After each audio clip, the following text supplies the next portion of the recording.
Thank you for joining me this morning. If you're not with us yet, I'm sure you'll be with us soon.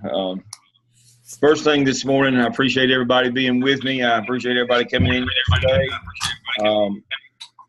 Are there any questions from yesterday's sessions about the format of what we're doing, materials, books, understanding what your responsibilities are?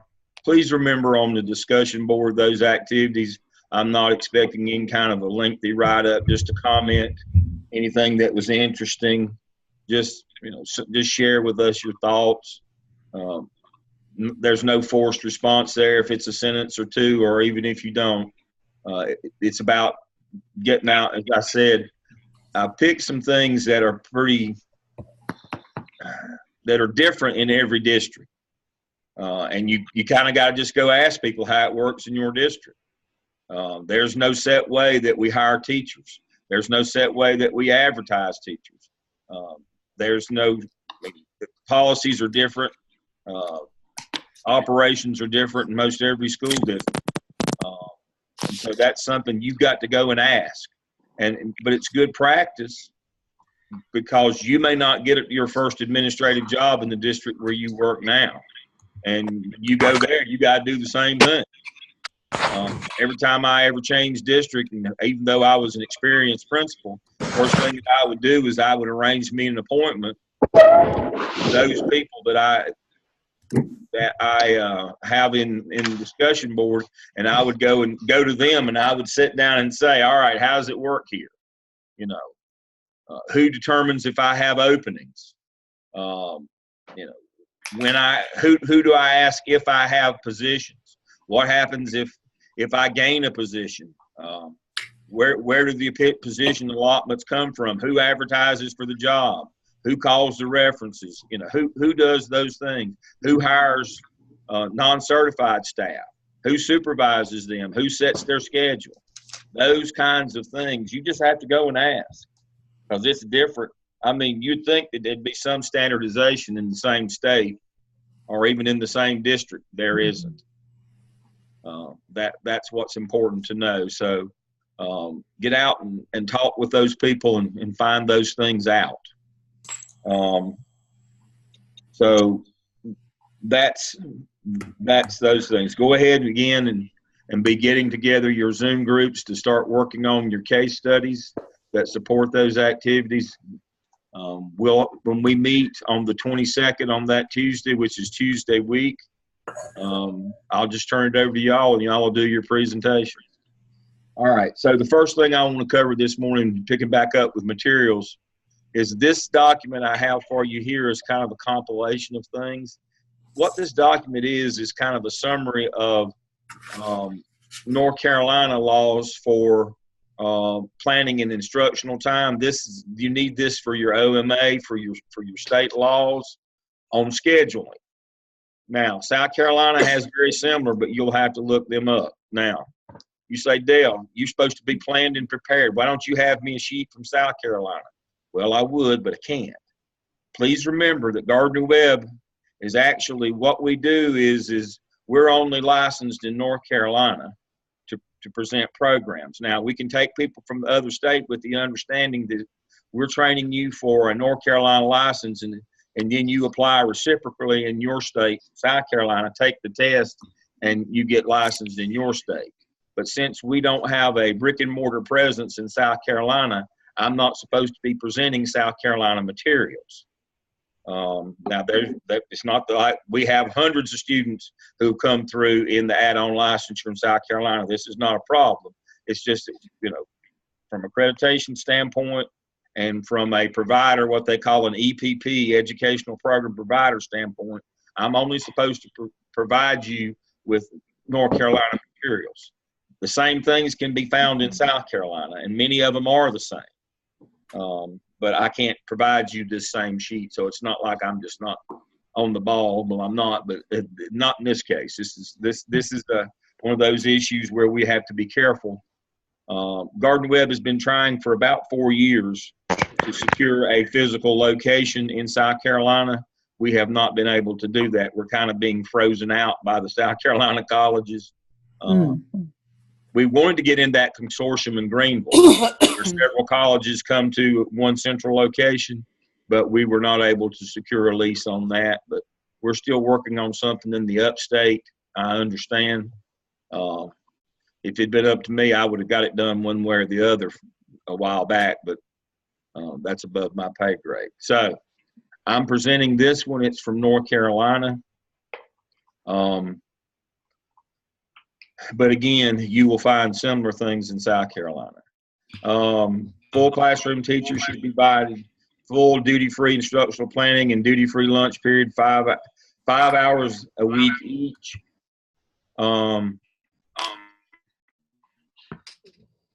So that's what I was talking about yesterday.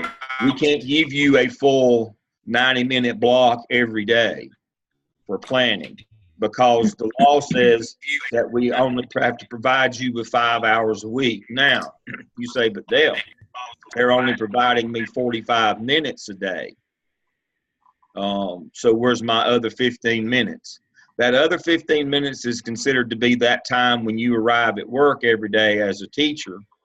That 15 minutes that you have to be there before students arrive, that's your other 15 minutes. And that's why principals are kind of maddened that you show up 15 minutes before the students. That's because that's your 15-minute planning. Now, that planning is planning for the day to get started.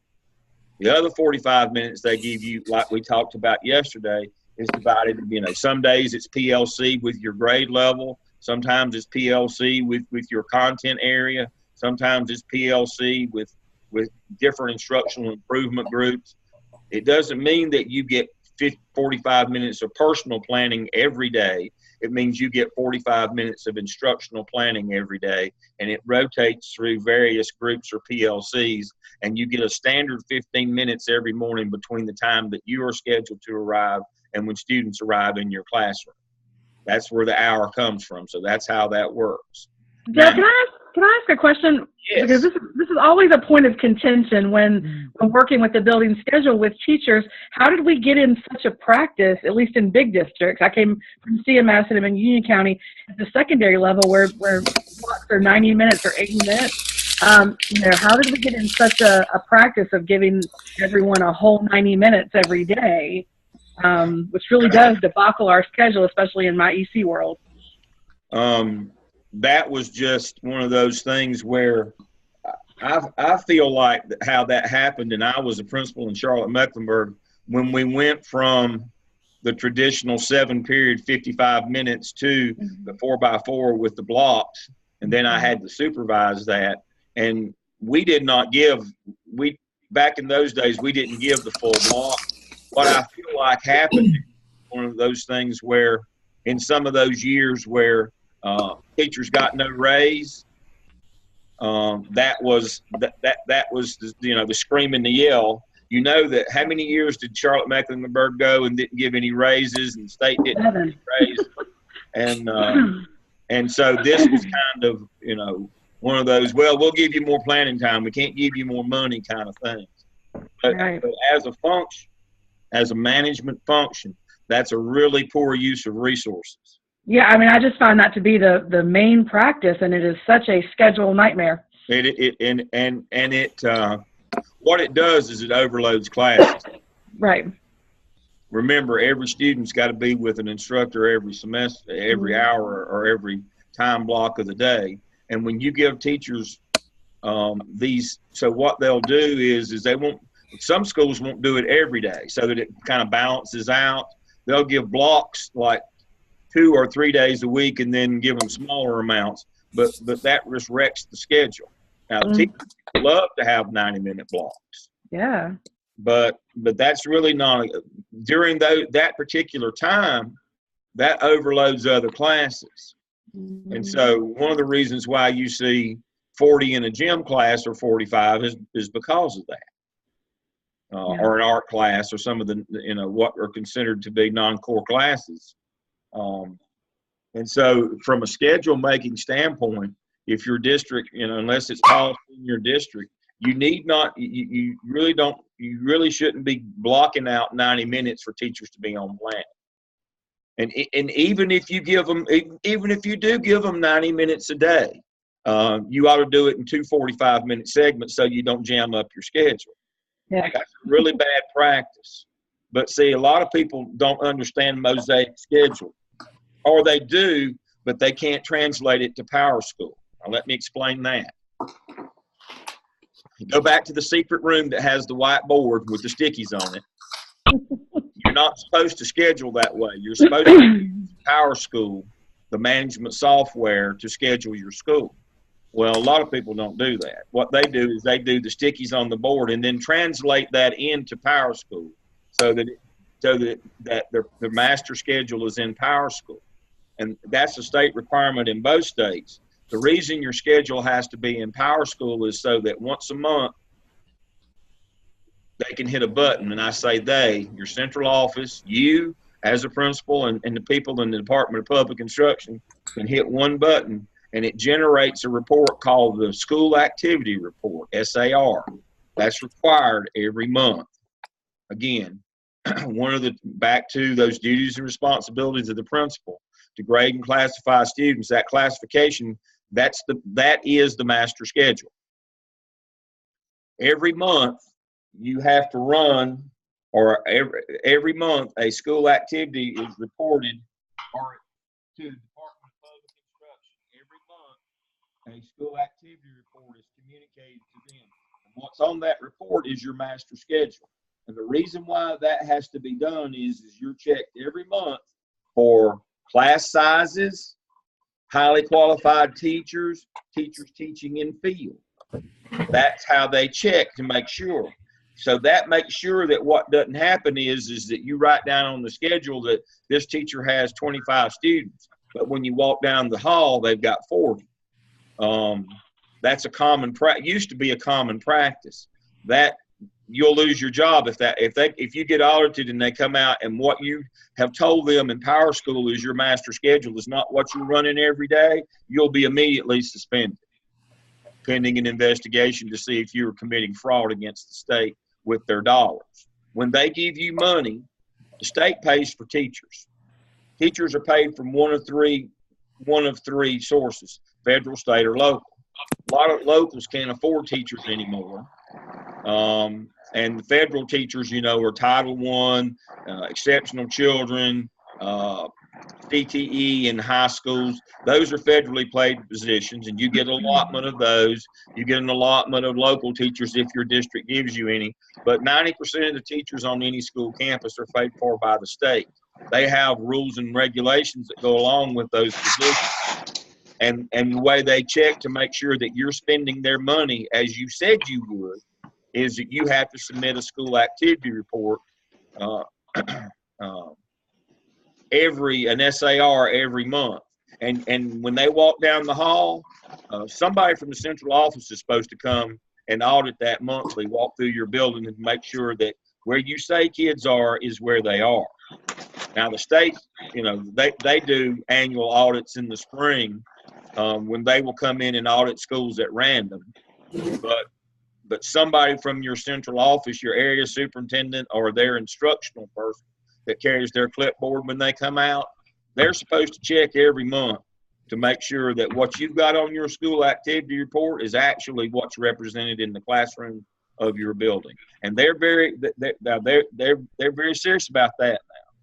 That's not one of those, well, get that fixed when you can kind of thing. Oh no. That's one thing that they are maddened that it be correct. That what you file in Power School as your school activity report or master schedule is what's actually represented in your building. Because they don't want lawsuits from teachers. They don't want teachers being able to say, well, I had 35 in my room and the limit's 32. They do not want to hear that. So every month, the school activity report is filed. Now, the schools that do the whiteboard grid and then try to translate it into Power School, they can't figure out a lot of ways how to do a mosaic where you have varying time length blocks during the same time period. Basically, the old school within the school model. Power School doesn't like that, and you've got to be an advanced scheduler. So it just got easier. To Elizabeth's point, it just got easier on some to run a different schedule on different days, like AB day schedule, so that some days you had an hour and a half, and some days you have a half hour. But it balanced out over the course of the week. But that's a really poor design. It blows your class sizes up on certain days, and makes teaching less effective. You folks know better than me. Y'all are all instructional experts. You know what that does to your school. But one of the reasons I really like the notion of what we're doing in this particular program track is that we need curriculum instruction people who are experts. We need them building master schedules, not operations people like me that just make the trains run on time. You need to build your schedule to maximize instruction. And you folks all know that a good schedule goes a long way for instructional improvement. And a bad one, you can't overcome instructionally. You can't overcome a bad schedule. You're working from a deficit from day one. And so that's why I said yesterday, if you get a bad one, monkeying with it won't help. It only makes it worse. You anger the other half of the faculty. Work on your process. Start with federal. Do the things you have to, and work through it from that perspective, and you'll come up with a much better schedule. But again, one of my little tips to you is try to avoid large blocks of time scheduled for planning for teachers. Try to even it out over a daily basis. You'll get your schedule will come out much better, and you won't have your class sizes, big swings in the size of your classes that way. Now, duty-free lunch. That's another one of those things, or duty-free time. Duty-free time and duty-free lunch have been rolled together. That first 15 minutes of the day, that counts your other 15 minutes a day on planning. The last 30 minutes of the day counts as duty-free plus your lunchtime. That's where you get your hour of duty-free a day. Let me say that again. Your lunch, 30 minutes, and the last 30 minutes after students leave that you're required to stay during bus, even though you may be on bus duty. That's considered duty-free time. People say, well, but wait a minute, I was on bus duty. How's that duty-free? The state considers duty as teaching. Your certified personnel, they consider duty to be teaching. You're not on that duty anymore. School was out at 3. You get the buses loaded. Everybody's off campus by 3:20. You can leave at 3:30. They consider that 30 minutes to be duty-free. You are not teaching class, but that's where you are during that time. So that's the 30 minutes, and then your lunch time. Now, you say, but Dale, I'm a 3rd grade teacher, and I had to go to the lunchroom with my students. Yeah, you did. But you weren't teaching during that time. Again, even though you were on, cafeteria duty for that 30 minutes, and you were on bus duty for that 30 in the afternoon, because you weren't teaching during that hour, that's your hour of duty-free time. I know that's kind of, that's splitting hairs, and that's kind of ugly. I get it. I know.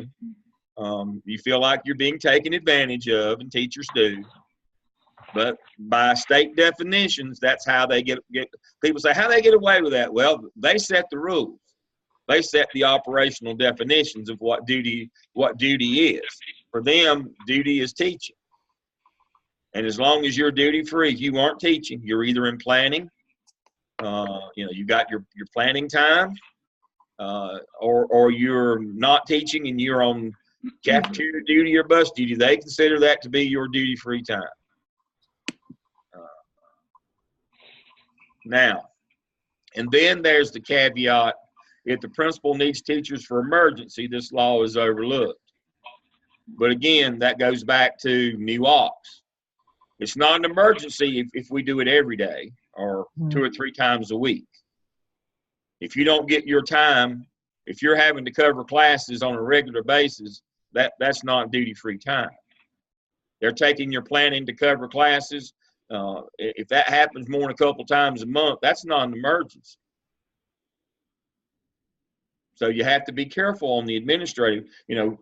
One of the things that's kind of hard in these classes is we have to kind of change our lens back and forth from teacher's perspective to administrative perspective. But looking at this from the administrative perspective, you've got to have some compassion for teachers here. Making them cover classes is not a good thing. As a practice, I would discourage that at all costs. That's one of those things that really burns up your goodwill with teachers. For those of you, none of us are beginners, and that's one good thing I love about these classes. We don't have a bunch of beginners. And I know all of you have worked in places where you felt certain situations the administration took advantage of your goodwill and your good nature and your love of children.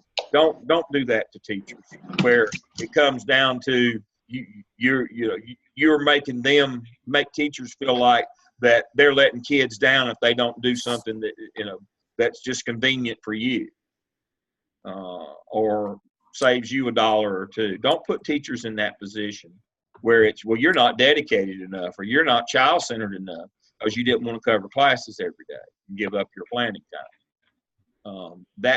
Don't put teachers in that position. That's a really bad thing to do.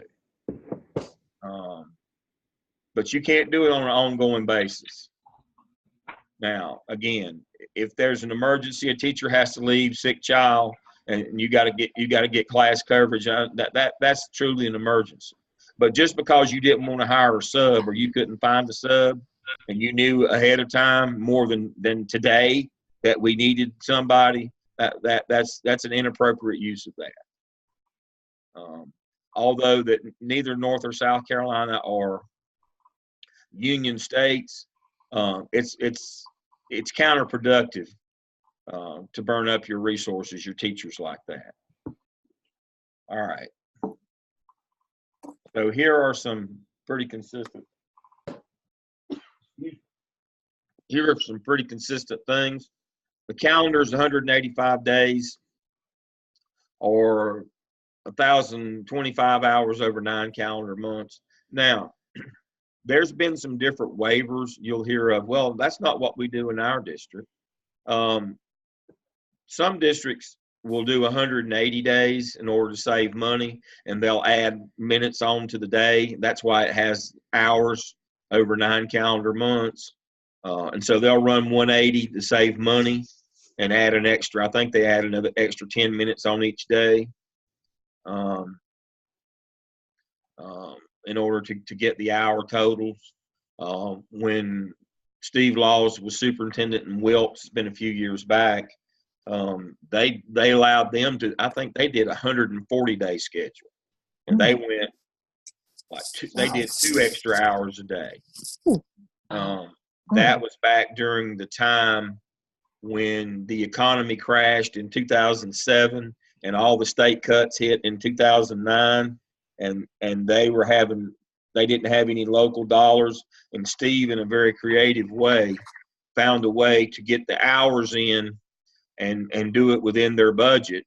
And it also helped, they didn't have to worry. They planned it so that, during the worst time of the year, when they were, going to have snow days anyway, that they were out of school for those periods of time. It was a very creative way to get the hours in to meet the budget and to keep buses off the road during bad weather.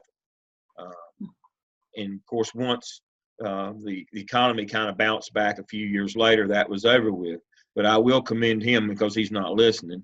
I will commend him that was one of the more creative things I've seen done with that, the number of days. And it was, and some other counties took his lead and did some of those things.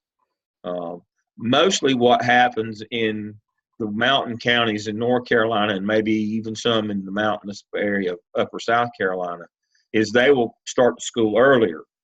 and just work those snow days in. But what Steve did was they planned for them up front, and cut 40 days out of the calendar. It was 180 days back then, and cut 40 days out of the calendar. And so that they knew what days up front they were going to miss, and kept buses off the road, saved them all that money, closed schools down for a week at a time. Was a pretty ingenious way to meet the budget. But so there is some flexibility in this, but of course your district has to get a waiver. Your superintendent has to be the one that does that. Just like it says here. Now on the 185, the local board and school principals, they can determine whether to come those 5 extra days or add that time on to each one of those. But beyond that, you have to file a state waiver. For Equal Employment Commission, Labor Board practices, you got to have 10 annual vacation leave days. You got to have 10 teacher work days. The local board decides, when and where those days are put in the calendar and when instructional days occur. Your calendar has to have makeup days for instructional hours missed. You're required to do that. Now, sometimes you'll hear the superintendent will come out and say, we're forgiving this day later on in the year that we were going to have because we've already used up all of our makeup days. They don't do that up front because they have to go to Department of Public Instruction and ask for a waiver to do that. The policy is, again, the state policy is you have to make up every day missed. And those makeup days have to be built into your calendar. Local board designates 2 work days on which teachers may take accumulated vacation leave. Those are the non-required work days. You usually have one before school and one at the end of school, where teachers that have the days can take that day off. Usually it's the Friday before school starts on Monday kind of thing. It's not required, but it is if you don't have the days. Those have to be built in. They're not, your local district's not being kind to you. Those have to be built in according to state law. Now, you know that teachers can't take vacation or annual leave when kids are in the building. You know that.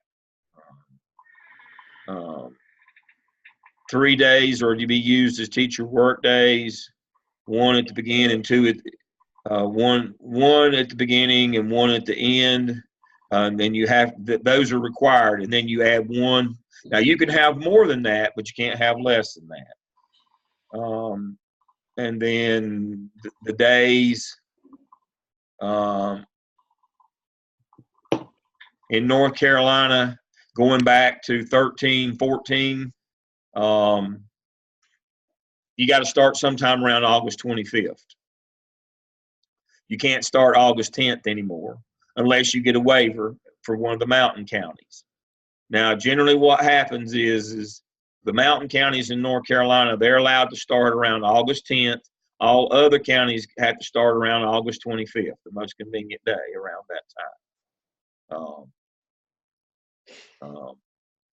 And that's basically 2 weeks later than it used to be. Dale, can I ask a question? Yes. Lincoln County is starting on August 12th next year. Yeah. So I'm just assuming that they received a waiver of They that got sort. a waiver. That's why I said you can start back around the actual window starts around August 10th. Your normal counties are supposed to start around the 25th, but you can request a waiver to go back to around August the 10th. Okay. That's what I was talking about. That's standard. Now you can't start before then. It's not like you can start August 1st. Mm-hmm. But, is that a little odd, given that Lincoln County is not one of the mountain counties? Because I don't think we could justify it based on weather. Lori, she was downstairs yesterday. I could ask her. My suspicion is that it has to do with when that term ends. Are you going to try to do first semester before Christmas? Yes, absolutely. There you go. Mm-hmm. I did that. when I was senior high chair in Charlotte-Mecklenburg, that gave me a seat on the calendar committee, and that's one of the things that I did. We did it 1 year, and then it went away, and everybody loved it. And I was a hero for 1 year, but of course I was a goat the next year when we didn't do it. And people said, well, why didn't the vacation lobby got mad? You know how vacation rental homes work. The three high rent months are June, July, and August. On beach houses, where you have to do the weekly rentals, and the rates are double for those 12 weeks. And the vacation lobby came back and hit us. And so that's why school can't start until, pretty much till the high rate season is over on rentals. I'm serious as I can be. That's exactly what happened. But it makes it difficult for the high school kids that want to start college early, because they're not done until February. Second semester. Right. They really, and they've had 2 weeks off for testing. We moved to the 4x4 in high school that year, and we were able to be done, and it helped with people early leaving, going to early college, moving at mid-year and all those things. But I went back, we came back, and the superintendent said, this is off the table this year. And we're like, why? This was an unmitigated success. Exams were before Christmas. We didn't have to come back, study for 2 weeks, and then take, Yep. He finally told us. Now, quote me correctly here. I did not call him a pinhead. What I said is, you wear a thimble for a hat. He was probably the dumbest person I've ever worked for, hands down. Was the dumbest person. I was like, you got to keep the goodwill and consent. I said, you need to let those people go. And they have gone now. They've gone to charters and privates. But this was a time where people in our district here, their kids have good test scores. Let them go. That's not what public school was designed for. This can't just be the rich people's playground and can come boss you around. We need to set up school for the kids that need to be in public school. And what's good for them, for working people's kids and for kids who this is their way out, is we need to set school. We need to run school for them, not for rich people who have options. But he couldn't understand that, or refused to understand that. Buncombe County had lost their waiver for the past few years, and we get it back next year. So we're doing the finished first semester by Christmas next year. Excellent. There's Randall. Thank you, Randall. Yeah. I mean, Tony knows the deal. I'm sure that Tony was first in line, Tony Baldwin, superintendent in Buncombe County. I'm sure Tony was first in line to, this is a good thing for our students and kids. Been trying to get it for a while, I think. Yeah. Folks, we know that there are certain kids that we can't keep them from learning. But we can't design school for them. We've got to design schools for the kids that this is their way out, that struggle, that have issues. We know that for average and below average kids, that going home for 2 weeks at Christmas and then coming back is not a good thing for test school. No. We know that for kids who are trying to get in college on high school promise and go with mid-year and do the early college, we know that it's better for them to break at the same time that community colleges do. That are trying not to have $45,000 a year in college debt. That can't afford that. We were next door last night, and one of my friends that lives, I can actually see his house out the back here. We're all kind of clustered around the bay here at Crown Harbor, and I can see Eric's house, Eric and daughter, and they were there last night. We're next door at Days, and their oldest is at Carolina, and their youngest is a senior in high school. And Jake was there last night. We were all talking to Jake about, where you're going to go to college and all these different things. And Mason was there. Mason's he's a freshman at Virginia Tech.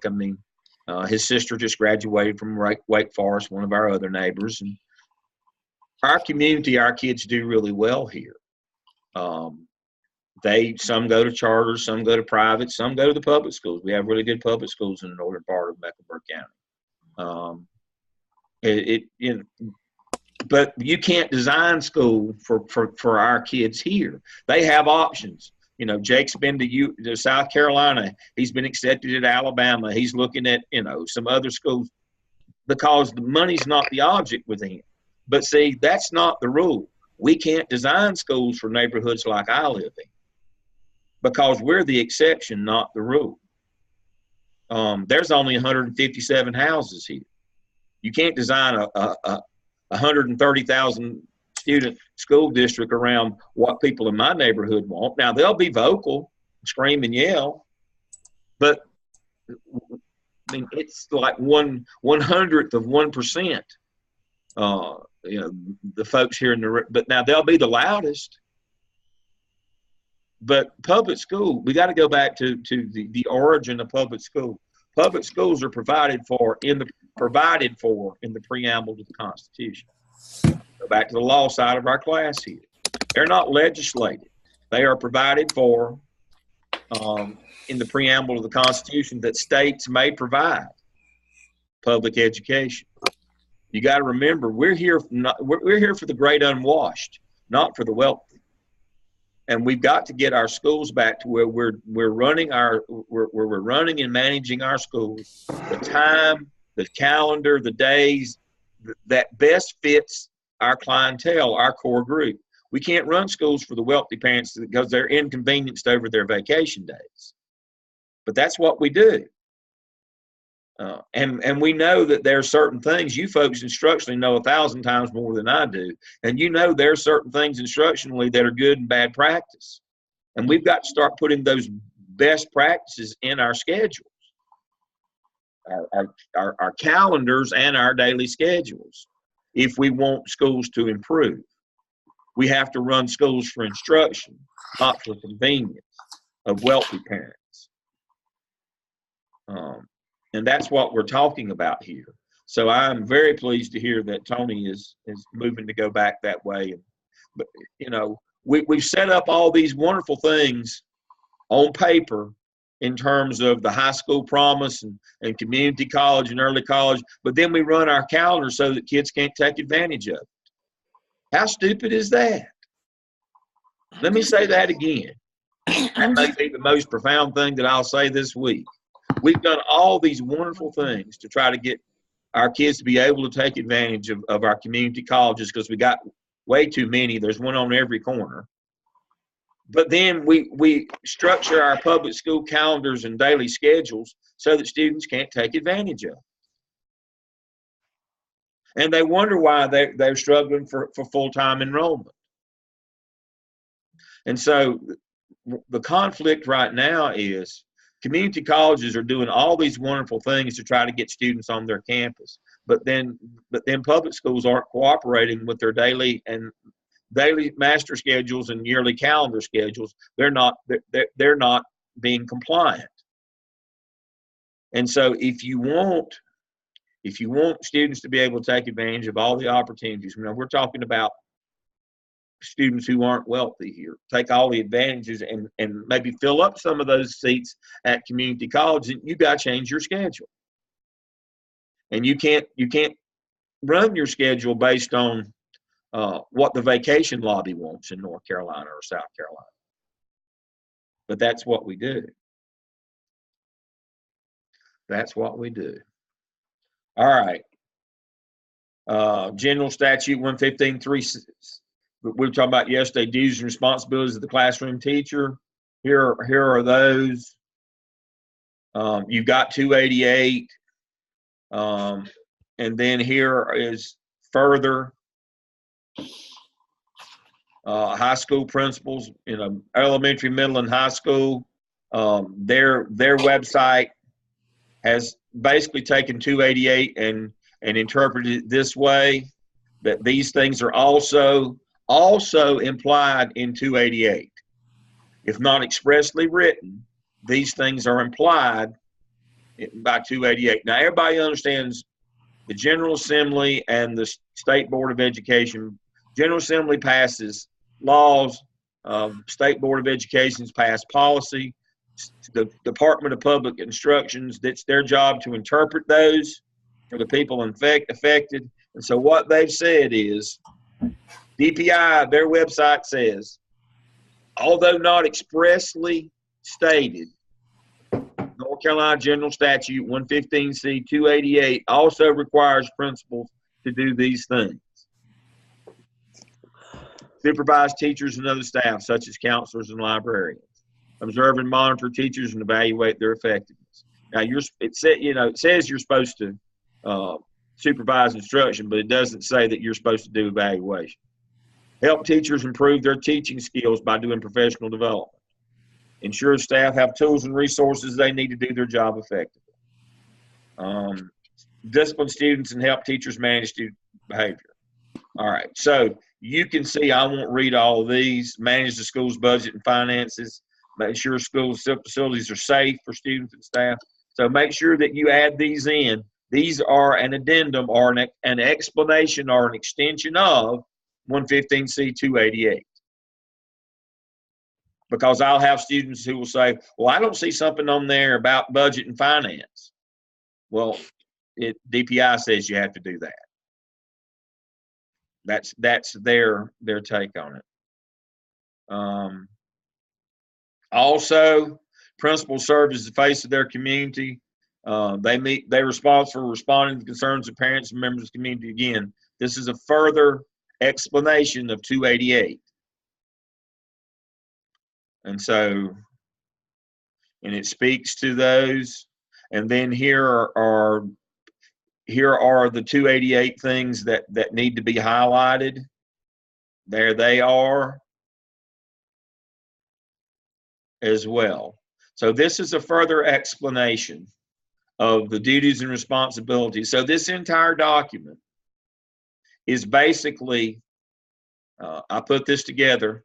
This is basically a primer of do this, don't do that, based on what you're legally required to do as a principal.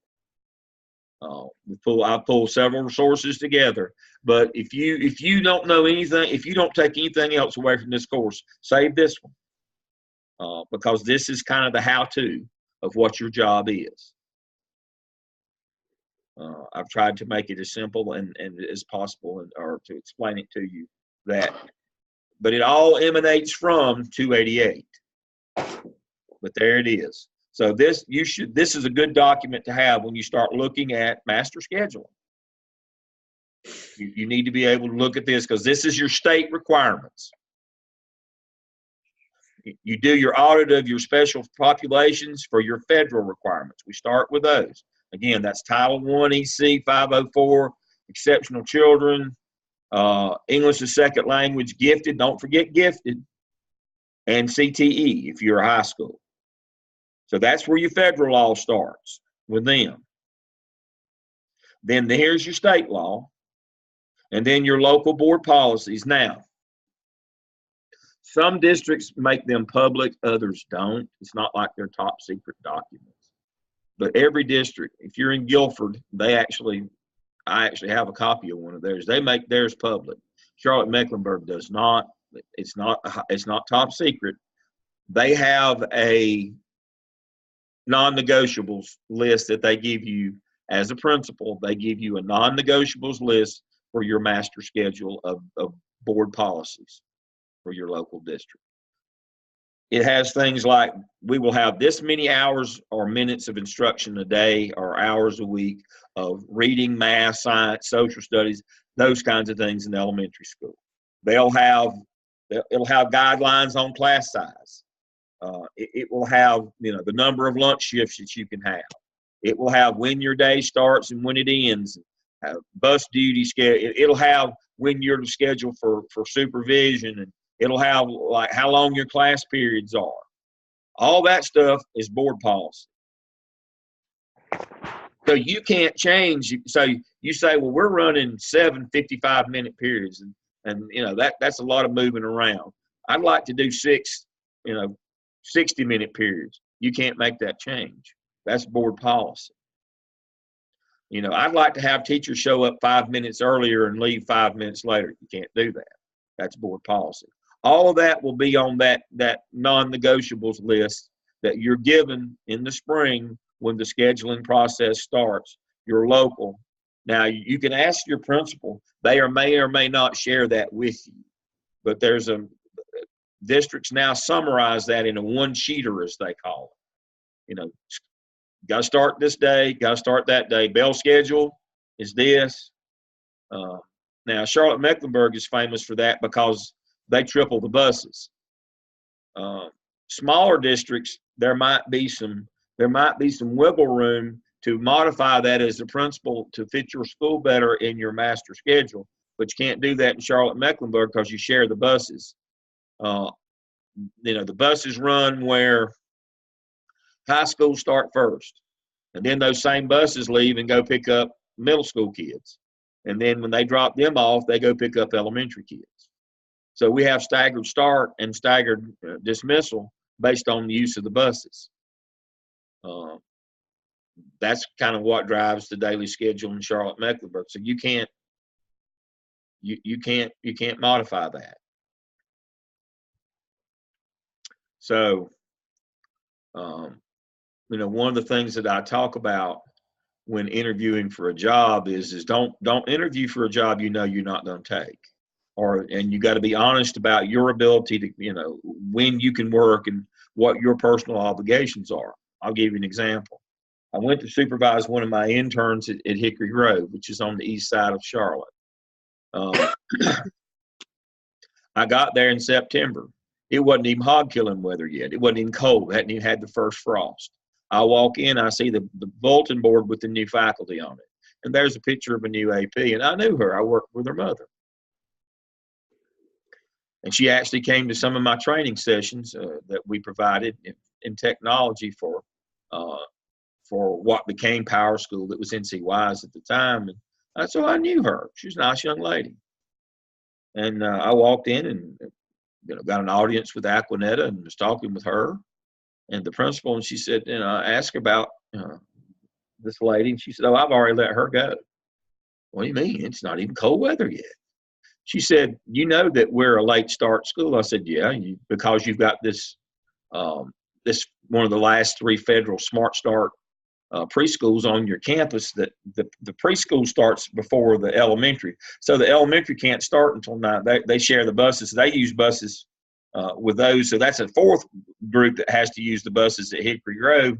And so their elementary doesn't start till 9:30, and they go till 4 o'clock, I believe it is, or 4:15. They go from 9:30 to 4:15. And she said, well, she came in during the first week, once we got started, and said she was going to have to leave every day at 4 o'clock to go pick up her children. And I told her she could leave every day. Why not? You don't even have to come. And so now that lady took that job knowing that they had students till 4:15 every day, that she, you know, the staff can't even leave until 4:30 and the administrators can't leave until 5. Again, that's not an emergency. If you have to leave every day an hour early, that's not an emergency. It's time for a new op. So Aquanetta got her a new ops immediately.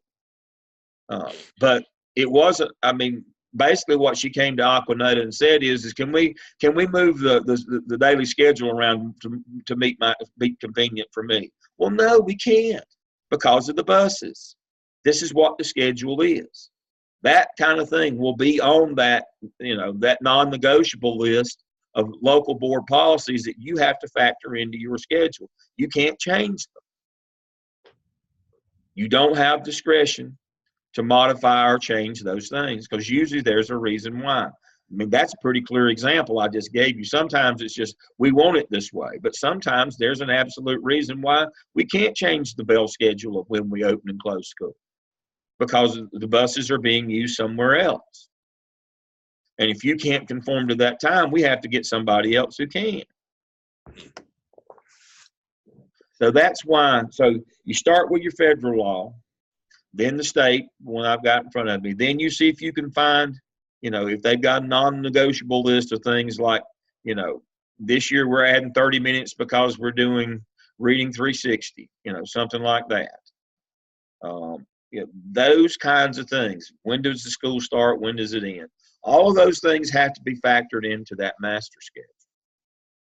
But, the overarching philosophy for me is build a schedule that works for students and teachers, within the confines of what you're given, within the context of federal, state, and local law.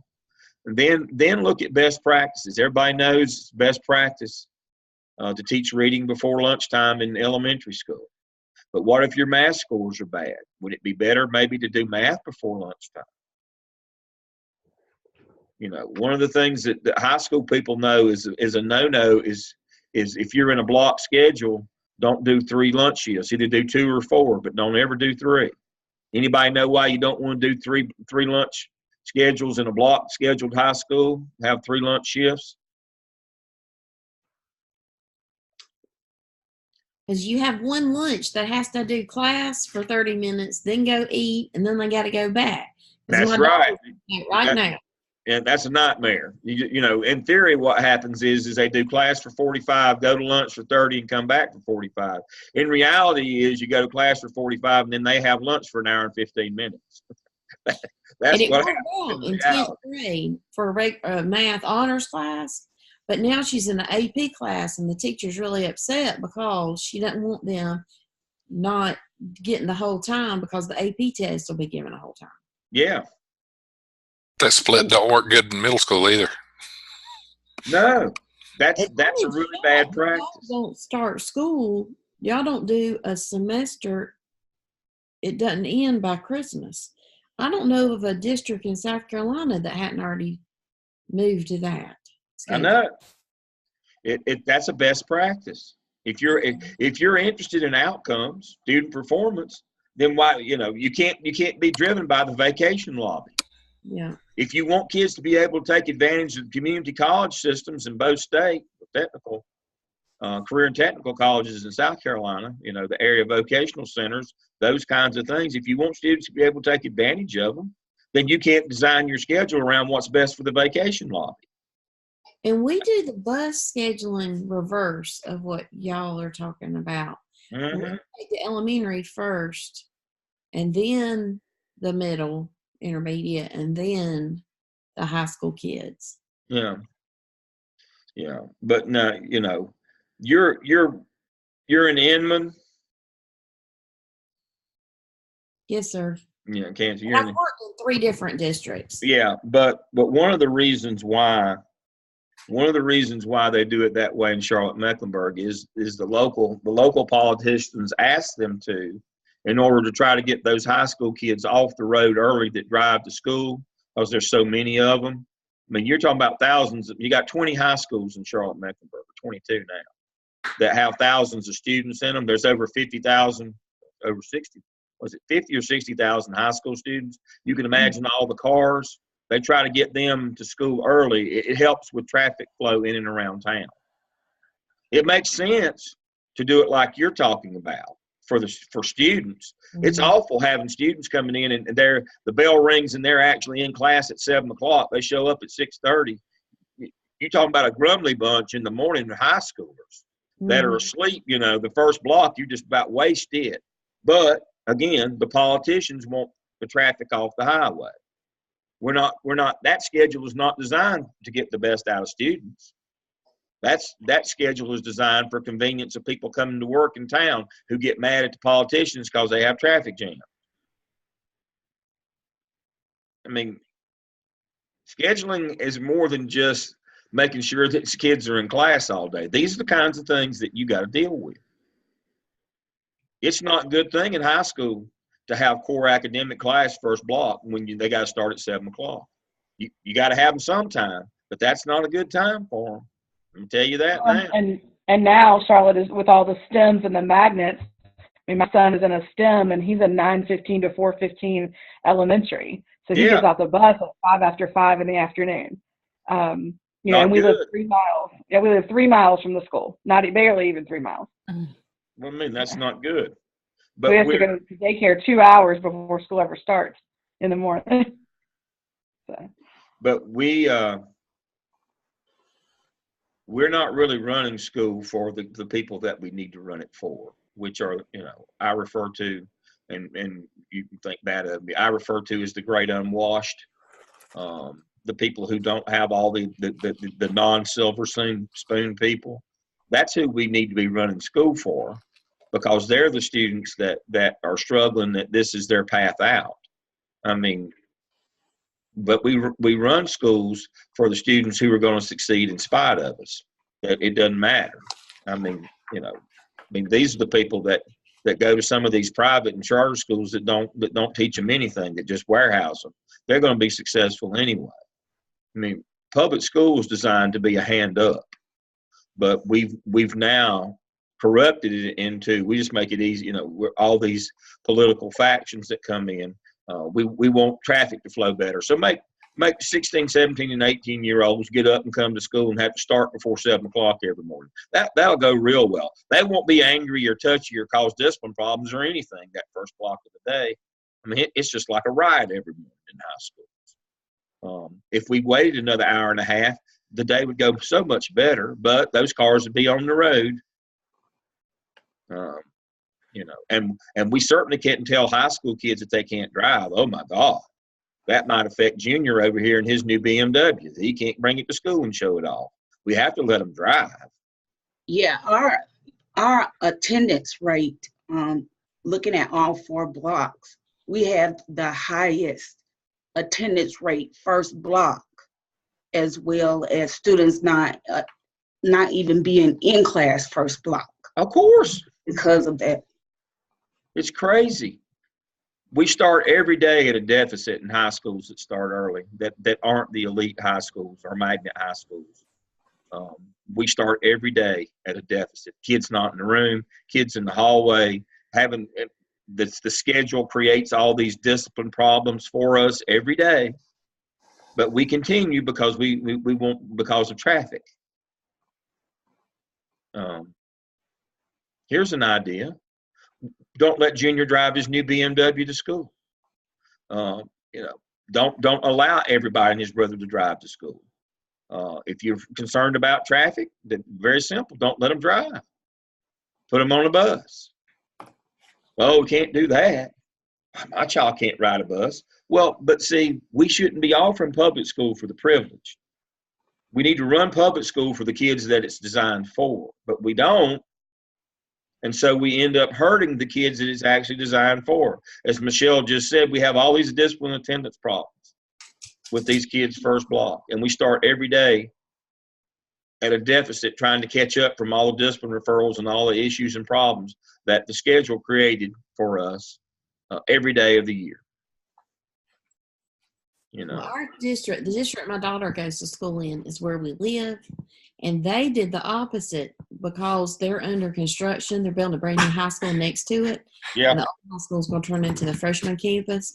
But they jacked up the parking price 3 times. So that because they had to get rid of a lot of the parking spaces due to construction.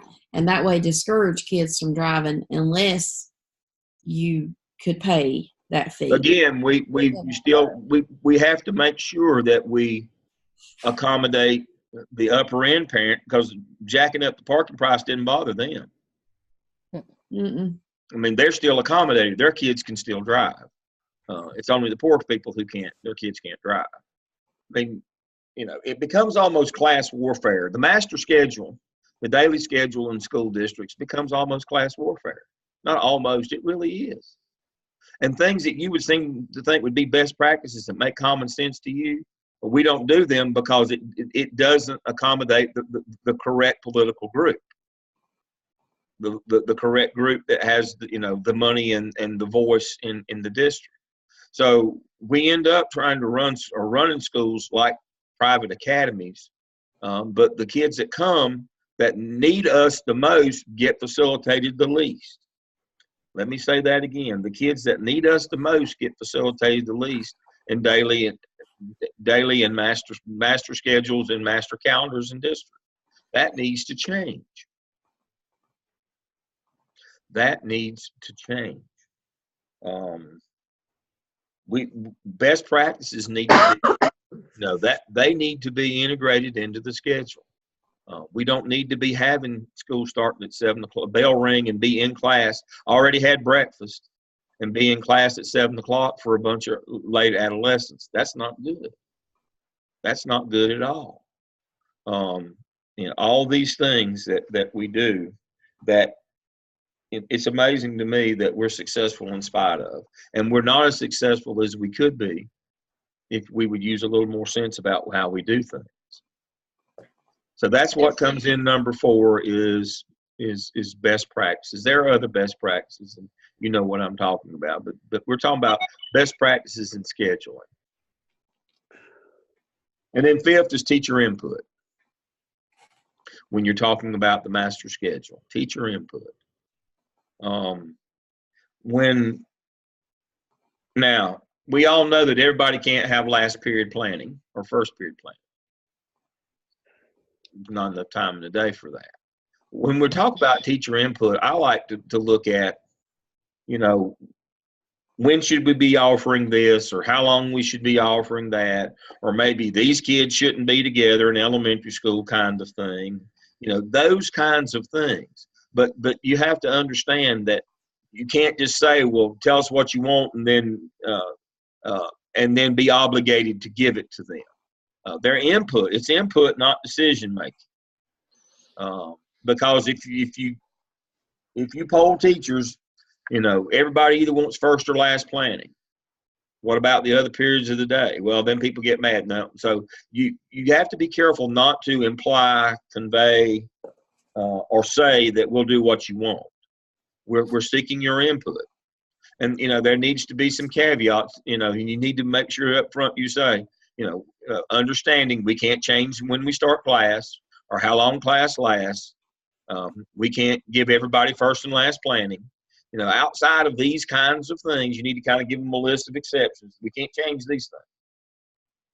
Give us some input on what would make the schedule better. And when I say make the schedule better, they have to understand what the operational definition of a better schedule is. A better schedule is not one that's more convenient for them.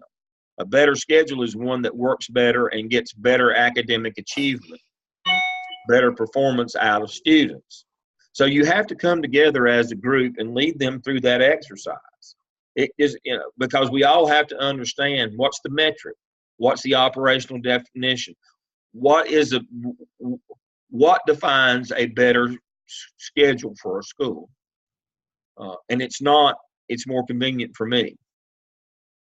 Now, we don't want to intentionally inconvenience teachers, but they've got to understand when you're building the master schedule, you're trying to maximize student performance through that schedule. That is your operational definition. Just like, what's the purpose of a PLC? Student achievement.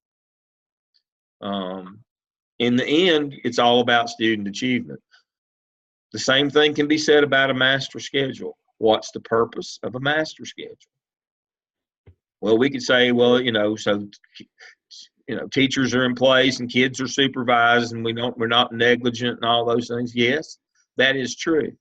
But the overarching operational definition, the reason why, the purpose of the master schedule is student achievement, to maximize student achievement. Dale, when I was at Community House Middle, Jamie one time had such a complaint in staff about the schedule, she put us all in teams and gave us the parameters and said, you try it. And said, if one of you comes up with a better schedule than I can, we can leave. And about 2.5 hours, everybody threw their hands up and said, well, shut up. And, she gave us all the parameters and the things she had to get in. Yeah, what she gave you, that parameters, that's that non-negotiables that I was talking. And how many EC kids and all the things that had to get in. Exactly right. Happened, and then everybody spells it out. Yeah. And I know Guilford does as well. I mean, they have it on a sheet, non-negotiables. You will do these things in your schedule. You will accommodate all these things. That's local because they're local board policy or administrative policy. Now, last thing on this one, and I just hit upon it, and thank you for prompting me on that, Elizabeth. In Charlotte-Mecklenburg, back in the days before, and in the first 3 districts I worked in, in the days before online and everything, cloud storage and, everything being available online, you used to have notebooks, of course. In every district I worked in, even including Charlotte-Mecklenburg, that was going digital when I got there. There was 2 big notebooks. They had white covers on them. They were big, thick ones, the big 8-inch ones. One was full of just one-page documents, and the other one was yellow sheets and one was blue sheets. The paper, they used blue paper on one, and they used yellow paper in the other. And you had to understand the difference and how they related to one another. One of them, and they were both policy manuals for the district. One of them, the blue sheet, was board policy. These are policies that the board has passed. The other one with the yellow sheets in it was administrative policy. These are policies that the superintendent's cabinet has adopted. They are an explanation or an extension of board policy, or an explanation. Kind of like what I've got on this paper right here, where DPI went into 288 and explained it a little bit further for you here. Well, your local cabinet, the superintendent's cabinet, the central office, executive committee, they will also take those blue sheets and kind of extend them, that board policy, and say, this is what they mean, and make sure you get this. That's called administrative policy. It's born out of board policy. So you have to make sure in your district. Now, the good thing is that non-negotiable master sheet will contain both of those. We no longer can maintain those 2 notebooks anymore, but they are, administrative policy and board policy are usually online somewhere in your in the archives of your district. You can find those. But the good thing is when you get sent that sheet in the spring of non-negotiables for your master schedule, it takes into account both board and administrative policy. And this is an example right here on this sheet that I'm showing you of that. Again, this is board policy, this is the legal requirements, and then this would be administrative policy, and that DPI works the same way as the superintendent's office works in your local district. They take the policy from the board, which would be the state board or the General Assembly, and they interpret it for you and add to it. That's what the superintendent's cabinet or the central office assistant superintendents do in your district. They take board policy and interpret it for you. And it's an extension of that board policy. So when I have students who say, what's the difference between administrative policy and board policy? They're the same. It's just the administrative policy further explains and expands on and says, this is what the board policy means. It's a lot more clear. It touches each individual thing. It's kind of like a drop-down menu for board policy. It says this one thing. What is that? Well, this is what it means, and they bullet it out. All these things are covered in that policy. It's kind of an extension or an explanation of board policy. That's what administrative policy is. And so that's how that fits in. So again, state law, federal law, state law, board policy, and then the drop-down menu inside that of administrative policy, but it all feeds back to board policy. It's not something separate. It's the same as board policy. Then best practices, then teacher input. That's the hierarchy of how we run schools legally and how we build master schedules, which are the personification or the example of how we run schools. That is the legal basis for how we run schools. Now, one more thing before I move on. The companion to the SAR, the school activity report, is the PAR, principal's activity report, sometime referred to as PPE, PPR, PPA. It's the attendance report. School activity report's your master schedule. The principal's monthly report, or sometimes Charlotte-Mecklenburg is referred to as PMR, principal's month, but not everywhere. But the PMR, the principal's monthly report, is of attendance. And that's where you go back to, that's the document that derives class size. that feeds into your master schedule.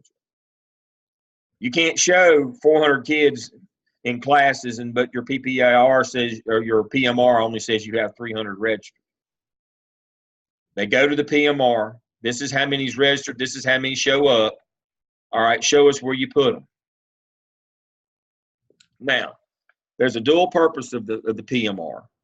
It's what is the, you know, it's how we start when we break down the school activity report. But the Principal's Monthly also is for funding. Remember, the state does not send you money based on how many you got on the roll. They send you money based on how many show up every day. So if your average monthly attendance for the district is 95%, they take the number enrolled, let's say it's 1,000, and they're going to send you $5,000 a piece. And so that would be $5 million. They multiply that by 95%, and they send you 4.5 million. That's just rough numbers. You understand how that works? That attendance percentage is the adjustment factor. They multiply how much they're going to give you by that 0.95, and they reduce it. They don't pay for students who don't come. Doesn't matter if they're on the roll. They only pay you for the average number that come every month. So they sharp pencil you on that deal, because you had to pay for things whether the kids showed up or not. And so that's why attendance is so important. But the state, you know, that's a way that they can save money. How does that affect students in high school who are in cohorts who are on our roster in Power School but are incarcerated or haven't come to actually withdraw from the school? Those places get that money. You don't get it. I was in charge of that in Charlotte-Mecklenburg one time. When we had Jail North, and when we had Center City, when we had the place over there in the county jail, and when we had the youth facility up in Huntersville, when students were incarcerated in those, they got the money. The money still comes to the district, but then that money is allotted to that school rather than your school. So even though they might be on your roll, if they don't show up at your place, you don't get the money for them that month. Now, you know, working in a district, you understand that they don't send the school money. That money comes for the district. And then it's, you know, those teachers are employed. And so it usually doesn't affect you in a negative way on state money. What affects you is the amount of local money they give you when they're somewhere else.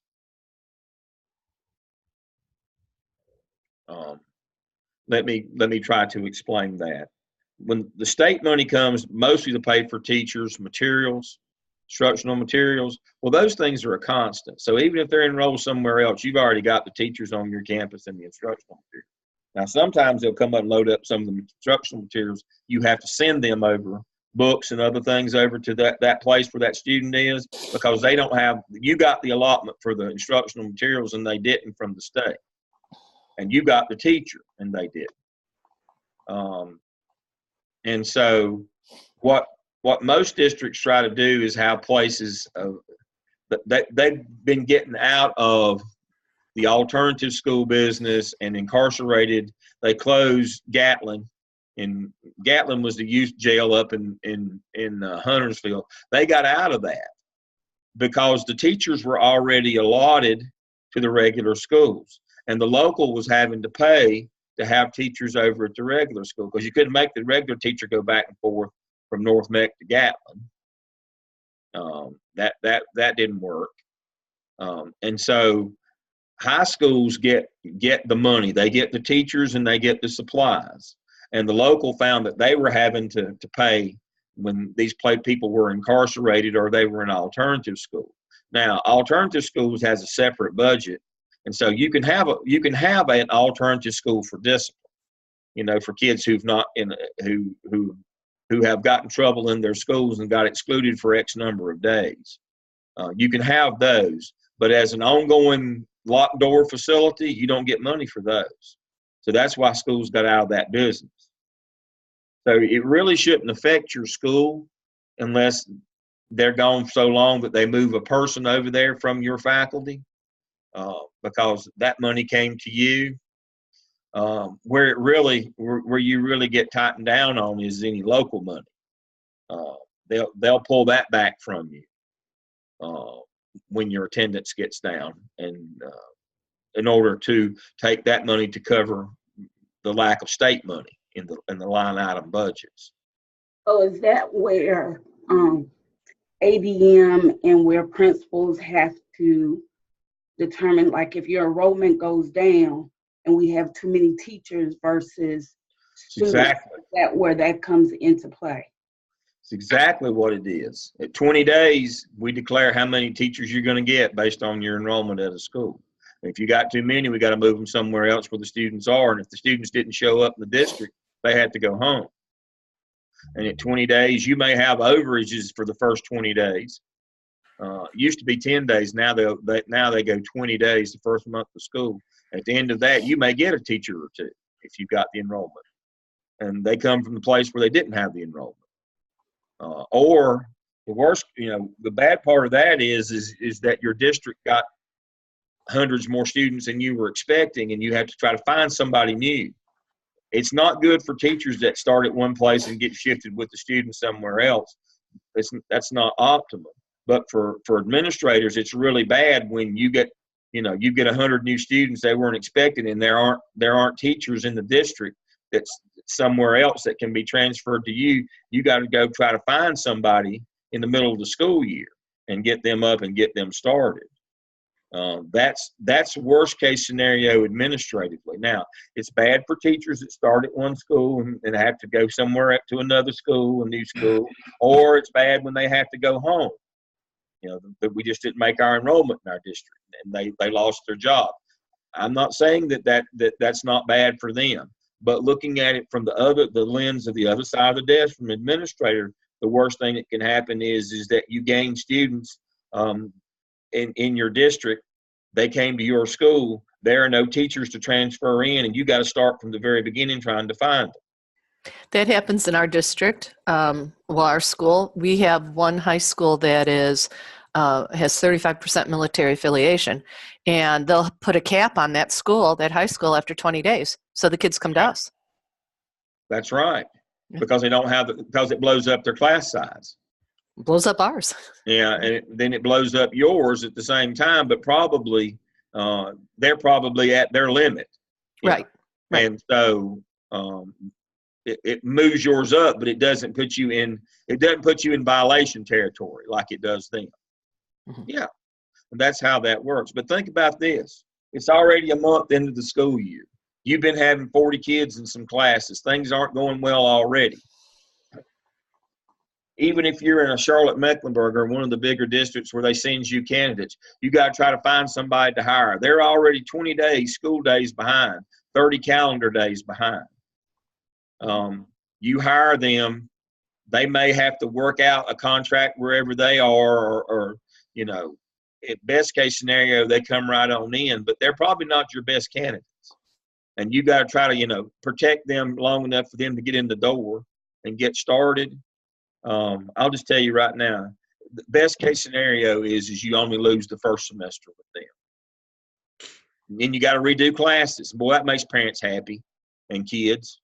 All of a sudden we're going to put your kid over here with this new person and move them out of the room. Oh, it's a nightmare. It's an absolute nightmare.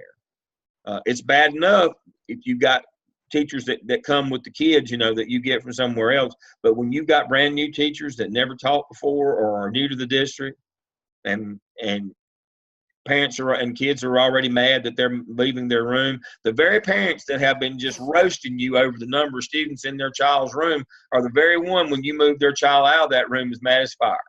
Yep. Just mad as fire. And you say, well, this was your relief. You wanted relief. You wanted a solution for overcrowding in your child's room. Well, the solution is your child goes to another room. Well, I didn't want mine. I wanted somebody else's. So that's kind of the way that deal works, and it's very aggravating. It's very frustrating. Very frustrating. Very frustrating. All right, we've worked through the first big chunk here. All of them won't take this long, but this one is real important to the OMA. It's also real important to understanding the governance of how public schools work in terms of federal, state, local. It's this document is critical for you to understand the governance of public schools and how they work. And so we won't spend this much time with the rest of the documents today. I'm going to give you, I'm actually 2 minutes and some part of a third one early on the first segment this morning. I'm going to pause the recording and we will reconvene at, what do you think, 10:45? That give you time to take a break? So I'm going to pause the recording and we'll come back on at 10:45. Thank you again for joining me this morning.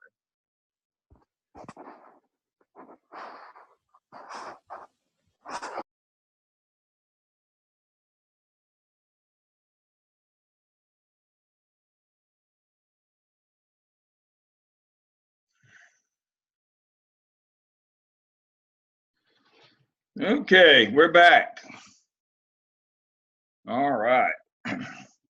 Now that I have hopefully kind of laid out the context of how schools operate from the federal, state, local levels, what shapes how schools run, I want to step back another level and tell us how we got where we are. I've kind of defined the here and now, where we are, what we do, how we fund, how all these different lawmaking agencies or entities, how they shape the school day. Now I want to put it in context of how we got where we are historically. The modern era of schooling started in 1954 with Brown versus the Board of Education that said separate is inherently unequal, which started us on the path to school integration and into the era of modern schooling. Now, unfortunately, not a lot happened. Let me say that again. People were scrambling, trying to figure out what was going to happen. A lot was going on behind the scenes, but nothing of real substance occurred after Brown for nearly 10 years, till 1965 when the Civil Rights Act was passed, which led to forced integration of schools starting in North Carolina in 1966. Same thing in South Carolina, by the way. I was in school then, and I remember clearly. And so that started a consolidation of schools. You didn't need to run the dual track. You couldn't afford it. State stopped paying for it. So we had to start consolidation of schools. Well, to that end, you had people, a lot of old-time politicians still around that didn't agree with the Civil Rights Act and didn't agree with school integration. And so North Carolina exited capital funding in 1966. We're not going to build any more of these. We're not going to build any more schools. We don't really agree with school consolidation. We don't, with integration. So we'll exit school funding. So now it's going to be up to the local to build schools. Capital will now be the responsibility. Building schools, equipping them, even in later years, down to the technology that goes in them. Of course, they didn't think about technology back in those days. But all of that is capital. Capital funding of schools, which is buildings and contents of buildings, is solely the responsibility of the local education agency, LEA, the local school board. Here's the problem. Local boards of education, there are 114 in North Carolina. I think there's 86 in South Carolina. They are unempowered. What does that mean? Well, it means that they can't levy taxes. So if you're a county district in North Carolina, there's 100 of them because there's 100 counties. Each one of them has a county district. And there are 14 of the old historical city districts like Weldon City, Mooresville City. Where do you get your money? If you as a school board can't levy property taxes, and that's where money for schools come from, capital comes from property taxes, both private and corporate. Where do you get your money? Well, you have to go hat in hand to the county commissioners or to the town commissioners if you're one of the 14 town districts in the state of North Carolina. So you don't actually, you set a budget in the spring and then you submit it to the county commissioners and hope. You have a plan, but getting the money for it is hope. And they determine whether they give you the money or not. And that's why I said there used to be money to hire local teachers, but not so much anymore because that's extra. Districts are struggling to get the money just to build and keep their schools that they've got open and updated. Because the state does not give you money for buildings. The state does not give you money for technology or desks or materials that go in those buildings. That comes from the local. But the school board doesn't have the ability, the legal authority to tax people to pay for that. They have to go to the county commissioners. And you have to stand in line with the other public agencies in your county. So when I talk about we're education poor in North Carolina because of community colleges, this is what I'm talking about. The state has to give them money, just like they give per pupil for districts to hire teachers. They have to give community colleges. Local counties, the capital needs in Rutherford County for the county schools have to be balanced against the needs for isothermal community college, for example. Their capital needs, buildings, grounds, that has to be taken care of through the county. There's not enough money to go around. While schools have been forced to consolidate, close some down, put some together, community colleges, what have they done over the last 50 years? They've built one in every other county plus satellites in those counties. We have 58 community and technical colleges that have multiple branches. Our problem with education funding in North Carolina is that community colleges, FTEs run around 30%, full-time equivalent. They're at about 30% capacity. They've way overbuilt. Well, how did that happen? Well, it's very simple. When the state got out of building school buildings, the movers and shakers, the power brokers in the state of North Carolina were the builders, the Spanglers, the capital construction and all of those people. And so they switched from building schools to building community colleges to keep the money rolling. They didn't build them based on how many people that there were to attend them. They just built them because they needed the money. And so that's how we ended up with 58 community and technical colleges in North Carolina when we had the enrollment to support about 20. But we've got 58, and they have multiple campuses. So therein lies your funding. That's where the rubber meets the road on funding for facilities. We've got too many. The smartest thing, I'll use Rutherford County as an example. That's not where my primary residence is, but I have a residence there, and I've had one there for all of my adult life, one place or another. My wife's from there, and I'll use them as an example. They have 3 high schools. Back in the 80s, they did a bond package, built one of the new high schools new, repurposed the old one as a middle school, and they did major renovation on the other 2 existing high schools. So they've got 3. Total, they have less than 1 large high school in Charlotte, in 3, spread over 3. And they have a community college, isothermal community college. The smartest thing that they could do for where we're headed with public education in terms of early college and all of those things is they ought to close those 3 high schools tomorrow, take all those students to isothermal that still only have like 2,500 students, which is a medium-sized high school in Charlotte.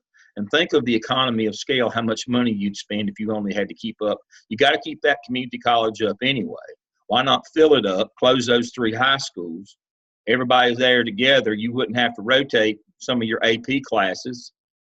My niece, when she was in high school, the last 2 years of high school, she had 1 year she had to go to Chase and 1 year she had to go to East, even though she was a student at Central, to get the AP classes that were, they rotated them around to different schools. They didn't have enough students in the county and enough teachers to offer every AP at every high school every year, so they rotated. That takes care of those kinds of problems. You save millions of dollars for the local taxpayers, but we won't do that because that would be political suicide for the superintendent or the board members who did that, because people want their school in their community, although they don't really generate any revenue for their community. Businesses don't really grow up around schools. They're not consumer of products. They're just warehouses, basically, and they're pretty self-contained. Take that in also in the context of corporate incentives now. Rutherford County has a Facebook server plant. It's just a server farm. They gave millions of dollars. They bought the last mill that was built in the county. They took it, bulldozed it, improved the property, and gave it to Facebook and gave them, I think, a 10-year tax exemption. The county is about to go bankrupt. It only provided about 20 jobs, and they were all minimum wage jobs for security, maintenance, and custodial. They didn't understand that a Facebook server farm didn't employ people. The parking lot, the parking lot's bigger at the drugstore than it is at Facebook. But they gave all their money away, thinking that they would get return. But that's become an issue when you see states give incentive package to corporate America to build plants in their state or to build facilities. Generally, that comes out of the school budget. That's where that comes from. You say, well, Dale, you just said they don't fund facilities, but the local has to do an in-kind as well. For example, Charlotte Mecklenburg was in the race for was it Google recently? Help me out here, Elizabeth. Wasn't it Google that was looking to relocate a corporate headquarters on the East Coast? Yeah. And so they Amazon. didn't get. Pardon? Amazon. Amazon? Amazon. Yeah, Amazon. Because of what happened in Seattle. So Amazon was looking for an East Coast place. And North Carolina and Mecklenburg County bidded for it to come to Charlotte. Well, when they didn't get it, they had to disclose what they had offered. The state of North Carolina had offered $2 billion, $2 billion with a B, but Charlotte Mecklenburg had offered a package of $200 million from the county commissioners. Where do you think that $200 million would have come from? Would have come from funding school facilities, unfortunately. So every time you see these corporate incentive packages, states getting BMW or Michelin or Mercedes-Benz or whatever, that just furthers the disparity in what money goes into public education. Remembering that states don't pay for buildings, but there's always a local in-kind part where they have to contribute to the economic package locally. North Carolina was the one that pursued Facebook. I don't know what incentives North Carolina gave. I heard it was north of $100 million, but the county had to kick in $6 million just to buy the facility. I think by the time that they got through, they had about $20 million in that facility, in the property, and then they had to give them for no taxes for 10 years. Well, that has seriously hurt the schools in the county and their ability. There are no local teachers now. They can't afford any locally paid teachers. All their teacher assistants are now part-time so they could save on their benefits. It has really hurt the ability of the county to provide public education by getting that Facebook plant, and they got 20 jobs in return that are all minimum wage jobs. So you've got to understand where the money comes from. Google went to Lenore. Yeah. Google went to Lenore in Caldwell County. Yeah. Same and thing. So what will happen there is their schools will be hurt. Mm-hmm. because of what the local county commissioners have to put in kind to get them. And that's the same pot of money that they give to the local school board.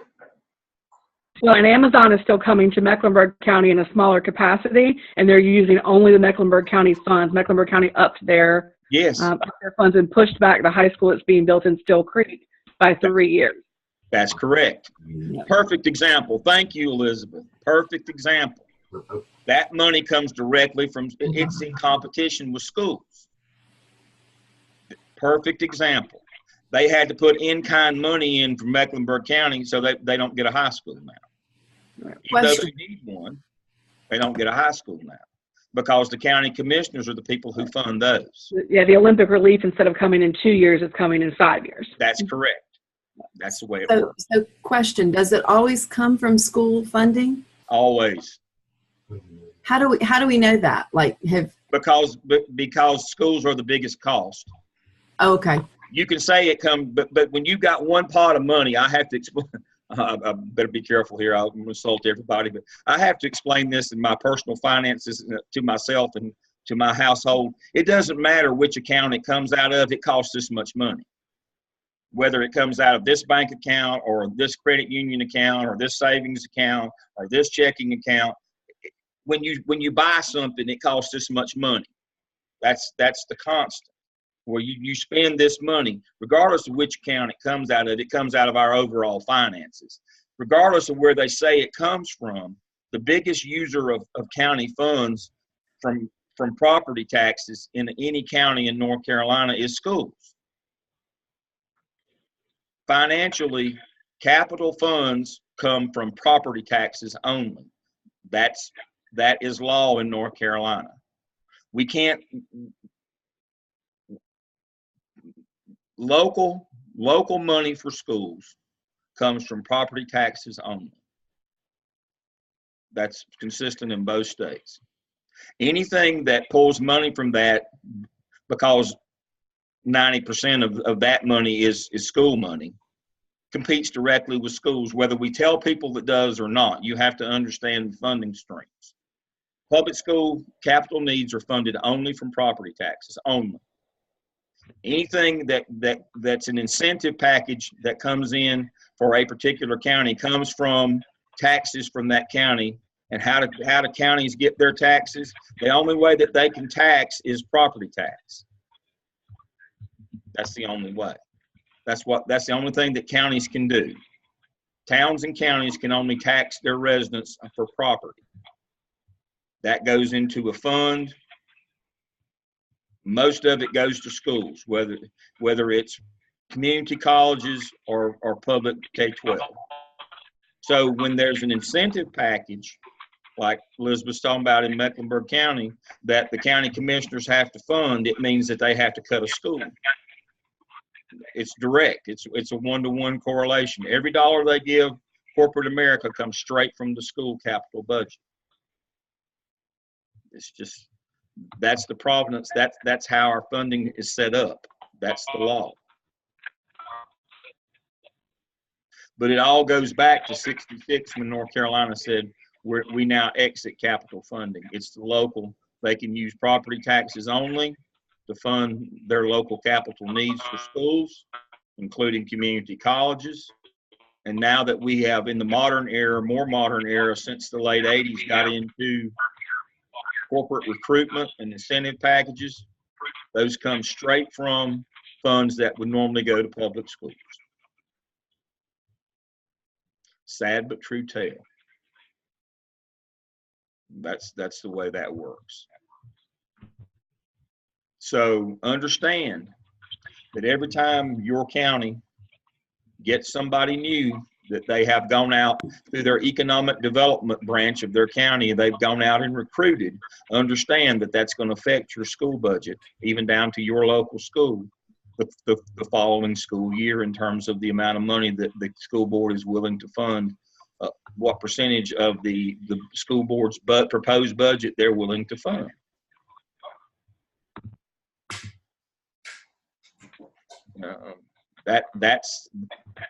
That corporate welfare When people say, well, why do you get all bent out of shape about corporate welfare? Well, because it's taking from the poorest, the people who need it the most, which is schools. Well, and it's not a long-term fix. No, it is not. It's short. There's nobody qualified in Lenore to do the jobs that Google That's brought in. correct.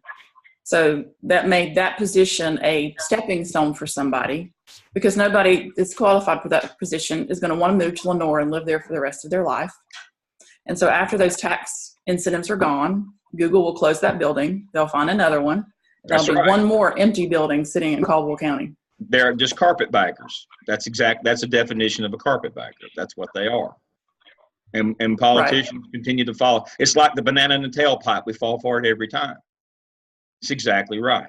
When I said 20 positions at Facebook in Forest City, now they hired 30 people, but 10 of them are programmers that commute from Charlotte every day. They're not going to, we didn't provide, the only jobs there that pay more than minimum wage are not taken by people from the county. They just commute every day an hour and 15 minutes from Charlotte. They're not, those people aren't going to live there. We did not provide the actually good paying $60,000 a year jobs. There were 10 of those that came with that facility. They were not for local people. The only jobs, we had 20 jobs locally, custodian, maintenance, and security. They all pay minimum wage. That's what we got for our $20 million investment in Rutherford County. And I say our because I pay property taxes there. Right, and it didn't raise your property taxes at all. Your value. Unfortunately, it didn't raise my value, but it raised my taxes. Let me say that again. It did not increase my property value. A server farm does not increase your property value. It did increase my property taxes to try to pay for the incentives that they gave. So I sold that house, which was, almost within shouting distance of the Facebook plant. I sold it and downsized because I only use that house sparingly. And now the property taxes doubled in 1 year because of Facebook, because they wanted to do, and they gave them another incentive. Now, this is how dumb this bunch is. They went through this and then they did the same thing, and Facebook doubled the plant. They actually expanded. But again, they got 15 more minimum wage jobs. And so my property taxes doubled, but my property values did not increase. Server farms do not make your taxes go up. Make your property value go up. They only make your taxes go up. And so that's what we're battling now in public education, is corporate welfare that do not benefit communities in any real way. As soon as the incentives go away, so will the companies. They don't provide any meaningful jobs for the local folks or any number. High tech means low number of employees. And that's where our school money has gone over the last 10 years. Well, now 12 years. Time gets away from me. Since the economic crash of 2007, school funding has decreased across America in a large way. But that's where the money has gone. It's gone to corporate welfare. But that's how we get our money. More of the court cases and the things that came out of those court cases, the Elementary and Secondary Act of 1965 that brought about Titles 1 through 9. Everybody knows what Title 1 is. Everybody knows what Title 9 is, equity. Then there's other titles in there, 3, 4, and 5, CTE and those kinds of things. So that kind of that's where those things came from. Tinker versus Des Moines in '69. That's what brought due process rights to schools, and that's what we talked about yesterday. That's one of our one of our case studies is substantive and procedural due process. Prior to 1969, we didn't have that in schools. It is the older. It is the law of the land now, and that's how we have to operate on the disciplinary side of schools, is we have to provide due process rights in terms of we have to have them spelled out substantively what we're going to do, and then we have to follow the process. That came from Tinker versus Des Moines. That very much changed how schools operate. Everything is an above board manner, and you have to be able to make sure that you follow the law explicitly. It also paved the way for negligence, tort liability later on. When you have to give people their rights, then that also opens the door to tort claims, negligence, liability claims. The progenitor, the genesis of that came from Tinker versus Des Moines in 69. The Swan case in 71 was in Charlotte, but it was a national. It was the watershed case for busing that integrated schools. Some districts didn't do a lot from the Civil Rights Act in 65. They said, well, we'll integrate schools, but we'll still draw attendance lines around them. That did not force integration of schools until Swan in 71. Then we had the educational amendments of 72 that confirmed. People fought against Title 1 through 9 for 6 years until 71, and then they came in, which led to 74, PL 94-142, which is still the law of the land, which provided for exceptional children's services. So it took from 65 to 74 to deal with all the legal backlash to actually then start providing education, the civil rights needs of all students, not only race-based, but also exceptionality-based. Took all that. These dates tell us we're not as good a people as we thought we were. I mean, we fought legal battles for years to not provide what people were supposed to get. And so, even though, again, we go back to the modern era of schooling started in 54, it was 20 years later, 74, before we actually got around to making sure that happened for everybody. It took 20 years. That's kind of shameful in my opinion, but that's just my opinion. That's the facts, folks. We still had one more court case that was still fighting against the elementary and secondary acts, fighting against 142. In that case was the Robinson versus Cahill.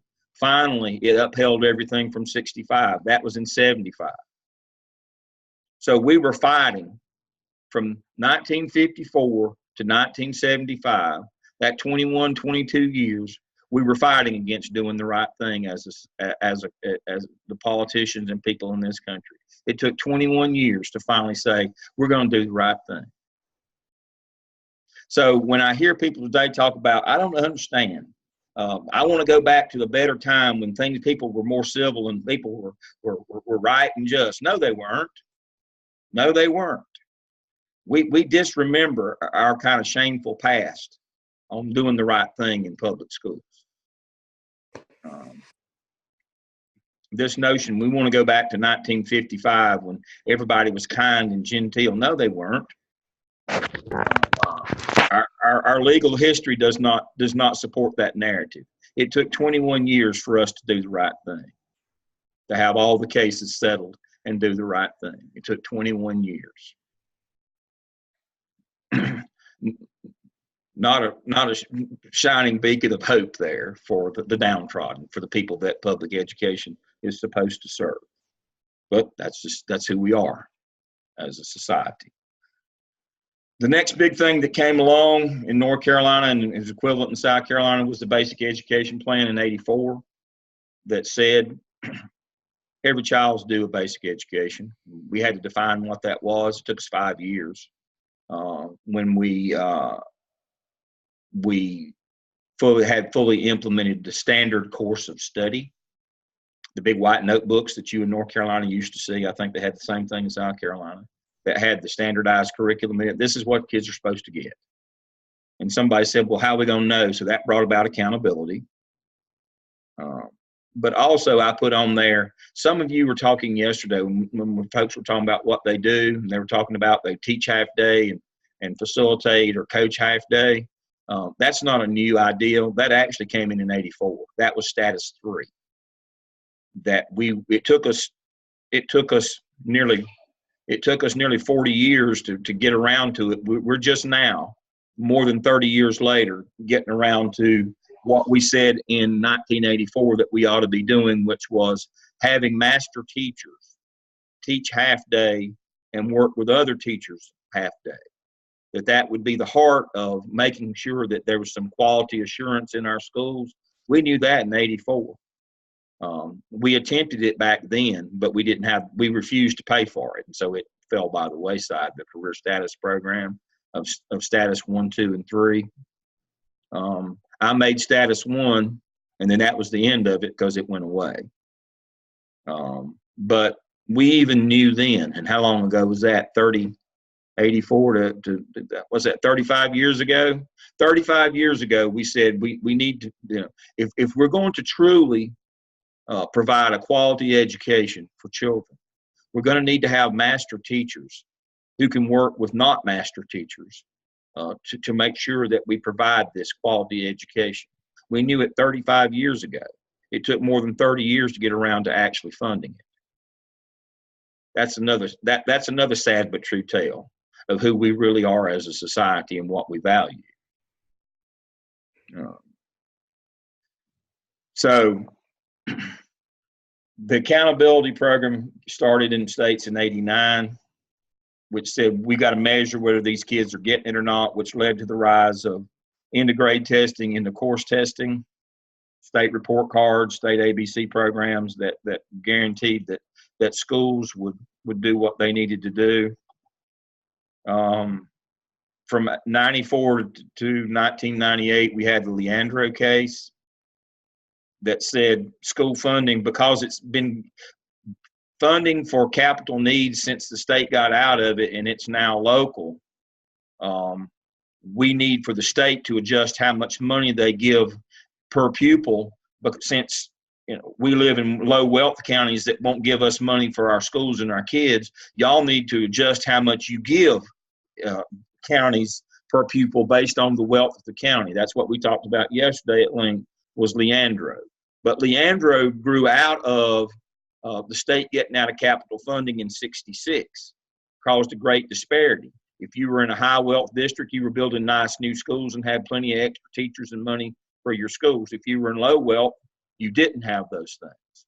And they said, even though you're not funding our schools, you need to adjust how much money you give us per pupil to help us with curriculum materials, those kinds of things. And I was doing a lot of work out of the Institute of Government at Chapel Hill at that time.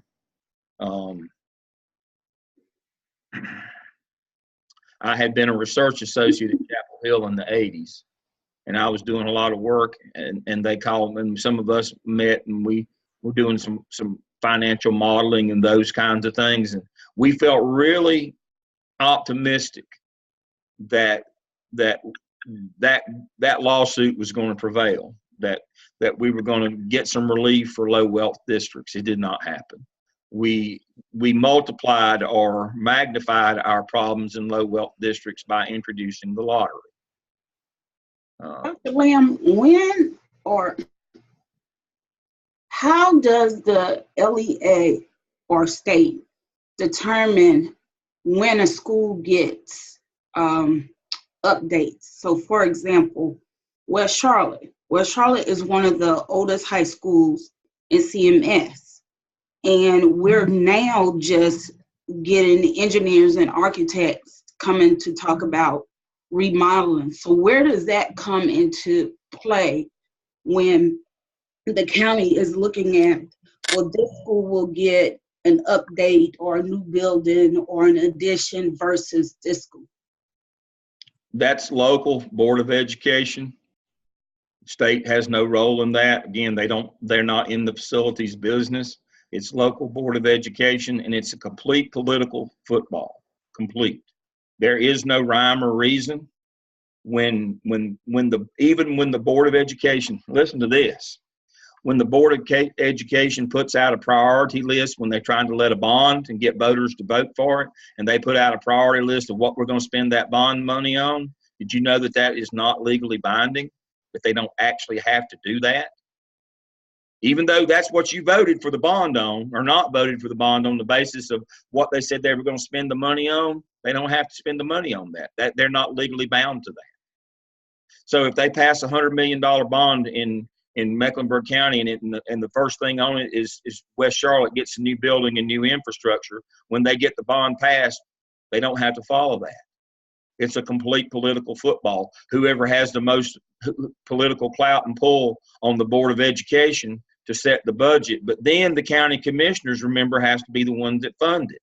So it actually goes back to the county commissioners. So if you remember the history of Charlotte-Mecklenburg, there were three school board members who said, this is not working. We're going to run for the county commission so that we can have some impact.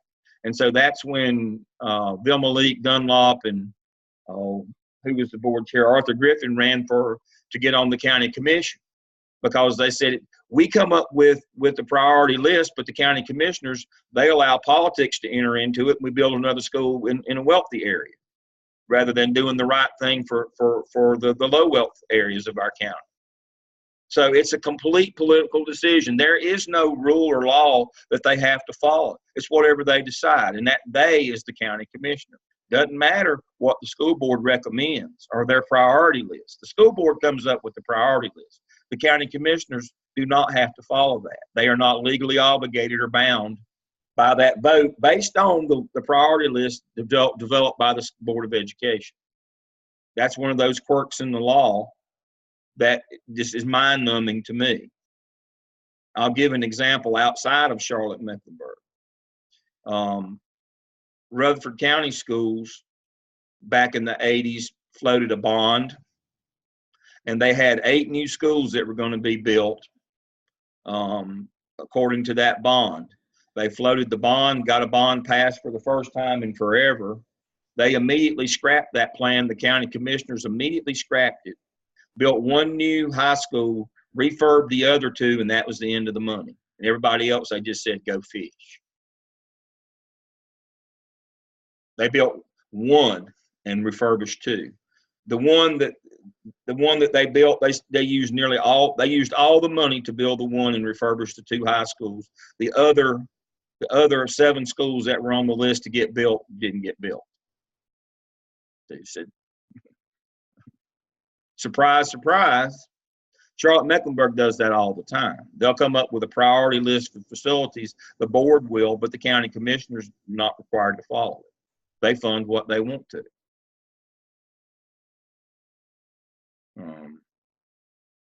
That's kind of like Philip O. Berry. Philip O. Berry was one of the modern high schools built, I guess, was it built in the 90s or the 2000s? Right around 2000, Philip O. Berry opened. Now, if you've ever been over to Allegheny, where Philip O. Berry, the high school, is located, it was supposed to be the technology magnet for the district. They built it on a windy day. You can throw a flat rock from Harding High School and hit Philip O. Berry. How smart was that? You have 2 high schools within 600 yards of one another. The Board of Education had proposed that it be built up in the UNC Charlotte area, where all the technology companies are, out near the IBM campus and all of those. The county commission, for whatever reason, built it on Allegheny Street right next to Harding.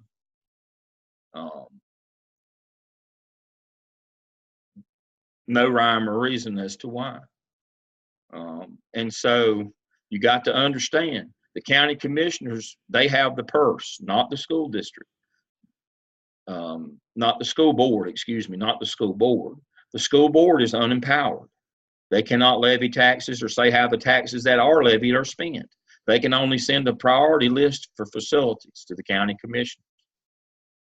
And so if you don't have, in a place where you have district county commissioners and at large, if you don't have the political clout for that particular district, by the makeup of the board, you only have 1 representative from that district in a group of 9, and the at-large is banned with one of the other districts, they have enough votes to keep you from ever getting anything. It is certainly not a desirable system. It is a political patronage system. It goes back to the 1800s. But that's still how we fund schools in terms of facilities. Not real good news, is it? But that's what you have to deal with on a daily basis. And so that was Leandro. Leandro failed. We got the lottery instead, which only exacerbated the economic disparities. Poor people disproportionately play the lottery. Many of them, that's their retirement planning as well, unfortunately. I don't mean that as an ugly, it's a cruel joke, I know. Then the next blow to public schools and diversity and the right thing came in 2001. Exactly 30 years later, Swan was overturned. That says you don't have to bus for integration anymore. And if schools resegregate, the school district or the state are not obligated to remedy that resegregation, which leads to, again, what Michelle was talking about. When schools resegregated, do you think that they had the clout then to get adequate facilities? That is what really in the last 18 years in Charlotte-Mecklenburg has driven the disparity in facilities in that schools resegregated. The county commission, the very makeup means that those peoples in those areas are pretty much unempowered on the county. Their representatives are underrepresented on the county commission. And the resegregation of schools has only exacerbated the haves and the have-nots in terms of facilities. All these things work together, unfortunately.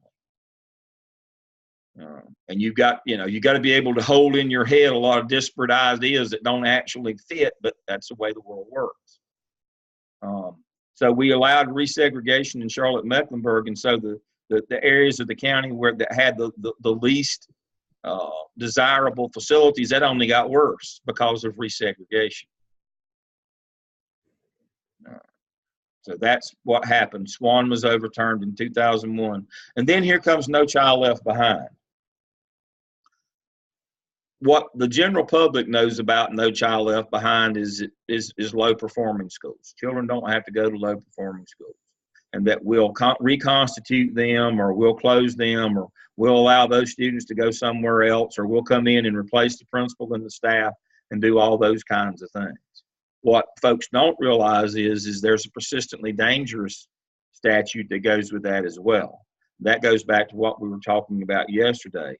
If those 9 acts of violence, if you have too high a ratio of those, same thing will happen to you as if you were low performing academically, if you have too many of those violent incidents occurring on your campus. And that's why you can't, you can cheat on your tests to try to keep your scores up, and I'll tell a story about that in just a minute. But you're asked to self-report the incidents that happen on your campus. So you have a vested interest to either A, not report them at all, or B, underreport them. But when you get caught, you lose your job, because there's a federal statute that says you have to report that stuff, and you can't underreport it. You can't call a fight a scuffle. You can't call a rape inappropriate touching. And I've seen both of those happen. You get caught, that's the end of you as an administrator. And if you're the principal, that handbook says, regardless, usually there's an assistant principal that's responsible to make sure this data is entered correctly into the system, Power School, but the principal is ultimately responsible. So if you have an AP, or you are the AP, or you have somebody entering in data and they're selecting not to enter in the bad stuff, or they're calling bad stuff just, generally inappropriate behavior, and you get caught, that's the end of it. You're out of the business for good. Now you say, well, what's the chances of getting caught? Very good, because parents talk, the police file reports, parents can go to magistrates, teachers. You will get caught if you underreport or don't report. You will get caught eventually. And normally it doesn't take that long. So you're asked to self-report on yourself. You say, well, who's making it? No Child Left Behind, and all those state statutes on reporting say that you have to. And then the state calculates that persistently dangerous on those 9 acts of violence, not the 16 acts of crime and violence, only the 9 acts of violence that have that prefix in front of them that say PD, persistently dangerous. We looked at those yesterday. If you have too many of those, more than 1 for 200 students per year, or 5 per 1,000 students per year, if you exceed that threshold, you'll go on a watch list for a year. And if you don't get it fixed, you get declared persistently dangerous, then students get to go somewhere else, or we have to come in and the state has the district reconstitute that school. Now that's what happens in CMS. We let some students move one year from Cochran to Community House, to J. Robinson. That didn't go well when Cochran was a middle school. And so from that point forward, starting with Coolwood several years ago, we just reconstitute schools in Charlotte now. We don't tell people publicly, but we just reconstitute schools in Charlotte now. Different districts do it. I don't know of anybody that is declaring persistently dangerous and busing kids across the state of North Carolina. That didn't work well. What they do is a new principal comes in and brings in a new staff. You see that from time to time. You wonder why these jobs come open all of a sudden and you weren't expecting it. That's reconstitution. Now, I highlight that point is a lot of the new jobs are a lot of jobs that are created for new people coming in. This is the ones you get. What we really need to do as a district is put our best people there. But we tried that for a little while and nobody wanted to do it. We paid a bonus in Charlotte-Mecklenburg to try to get principals. They still wouldn't do it.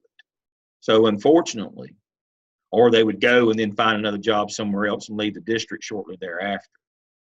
And so that turned out not to be a very good plan, was try to coerce people or force people to go to these places that were reconstituting. So now we've pretty much resigned ourselves, especially in the larger district. We're just going to have to hire somebody new, bring them in, and hope that they can, hope that we pick the right person. This idea of moving existing principals there really didn't work out at all. It's not been successful. And so we're reconstituting schools almost every year in larger districts and at some point in smaller districts, not only based on test scores, but also on violent incidents. They're both in there. Now, we also talked about standardized testing briefly yesterday, and I talked about 5 points as one standard deviation. If you get too much gain, we know you're cheating. We don't announce that to the public. That's how you also see new principals come in kind of unexpected, is that your scores get invalidated because you've made too much gain. And generally what we find out, I'll use an example of, again, a small district that had 3 high schools. This is absolutely, I won't use the names to protect the guilty here. There was a small high school in North Carolina, there was a small district in North Carolina that had 3 high schools. And they had traditionally scored 55, 65, and 75% on proficient on EOCs. And it was a small rural district. And the reason why they scored that way is because they just drew circles around the schools, and that was their feeder pattern in terms of pupil assignment. They didn't have an assignment program. They just, whoever lived nearby is who went. And so you had the county seat that had a high school that had the doctors, lawyers, and Indian chiefs. You had the biggest town besides that in the district that had, again, merchants and more affluent people. And then you had were the poor people that farmed and worked and, that worked blue collar jobs. And so the populations were fairly consistent, not a lot of mobility in the county. So the high school scored 75, 65, and 55. A new principal was hired at the middle high school, the one that scored 65, and then into the first year, their test scores went from 65 to 85. 4 standard deviations in 1 year. The alarms go off, but, they support that notion. The district, doesn't call that into question. The state does. People are coming from far and near to see the miracle. How do you get a 20-point gain? People come away from the schools thinking, well, we don't see it. Well, that happened, that occurred, that was standard for the next 2 or 3 semesters. They got, in high schools, you tested in a semester. So the first 2 years, the 4 semesters, they showed a consistent 4 standard deviation gain for 4 semesters. And then, the state's like, we're stepping in here. There's something wrong here. But it happened to coincide with the time of the new curriculum coming in for Common Core. So the exam changed, went from the EOC to the Common Core. And we also went back to the original format of testing. When I was a high school principal, we would get a call early in the morning as to where we were to show up in the district and pick up our tests for that day. And we had to go, the principal had to go pick up the tests and take it over to our school. The teachers would be waiting in the cafeteria, and the counselors would hand those out, and we would go test. They would be collected up at the end of the day and would be scanned and scored that day. Well, over the years, that had become more and more lax. Schools complained they needed a testing window, makeups were too hard. And so those EOCs were on campus up to 2 weeks before the testing actually happened. So what do you think happened during those 2 weeks? Do you think those tests set in a secure location with an armed guard and nobody ever looked at them? Of course not. So what was happening at that school was very clear. Teachers were making a study guide out of the test. Well, when the Common Core exam came out, test scores fell around the state for pretty much everybody, but they fell a small amount, but they proportionally everybody. So the schools, so again, we had a 55, 65, and 75. So the 65 moved up to 85. And so the school that had been scoring 75 scored 70. The school that scored 50 had dropped down to 55. They lost about 1 standard deviation because of the new test. But the school that had moved up from 65 to 85 scored 27%. Let me say that again. They dropped from 85% to 27% with the new test that you had to pick up and give same day. And somebody said to me, well, how do you know they were cheating? I said, well, you understand. They said, well, wouldn't they just have fallen back to where they were before? No. For 4 semesters, how had business been run at that high school? Everybody shows up and just keeps their mouth shut. Teacher doesn't, do very much. Kids just be quiet, play on your phones. And 2 weeks before the exam, we'll give you the exam and a study form guide. So what happened to teaching and learning those 4 semesters in that school? It pretty much stopped. They were waiting for the study guide to come out. So what happened when no study guide came out the spring that we gave the Common Core exam? Not only did they lose the gains that they had, they dropped from 85 to 27. Principal had to find, they moved the principal out. They didn't say anything to anybody, but they moved the principal out shortly thereafter. But classic example of how how the cheating occurs. You get caught, that's the end of you on cheating. You understand that on the academic side. And there's 1,000 stories of all the fraud. The Atlanta, the deal in Atlanta where they were doing it systematically. CMS has gotten caught 2 or 3 times running systematic cheating schemes. I mean, that happens. Everybody knows that. The bigger issue now, the way you get caught, the one that people have gone to now, is on the other side of the aisle, as we call it, on the persistently dangerous. But trust me, we have people that are watching you, just like we're watching the scores. We're watching those disciplinary instances as well, monitoring police reports and those kinds of things. So the idea here is you need to be on the up and up. What do they do at Jones Sausage? They make sausage. What do? We teach kids. The idea here is schools are about instruction and instructional improvement all the time. And you can't cheat your way to success. You've got to do it the old-fashioned way, grind it out.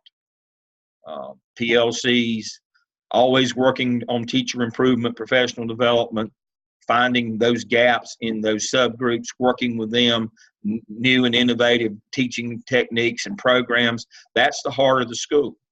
This is the operation side. But what I'm telling you is if you want to be successful in the school business, you have to be able to provide a quality instruction program that is constantly in a continuous improvement model. Because the laws are there and the people behind the scenes, they're working to weed out the cheaters and the people who don't follow the rules. And if you're one of those people, you'll get caught fairly quickly. because you have people who understand the game and who are watching you, and that's what they're paid to do. You know, the public has to have confidence that we're doing the right things and that we're not being deceitful, dishonest, unethical in what we're doing. And that's why in that first case study, I have that ethical paradigm in there. You know, hopefully you're an ethical person, but you need to understand what that paradigm is and what the expectation is. But if you don't, you'll get caught, and that will be the end. Now, the last two here, I'm watching my time here. The last two here are more modern concepts. The first is value added, EVOS. I hope all of you know what EVOS is.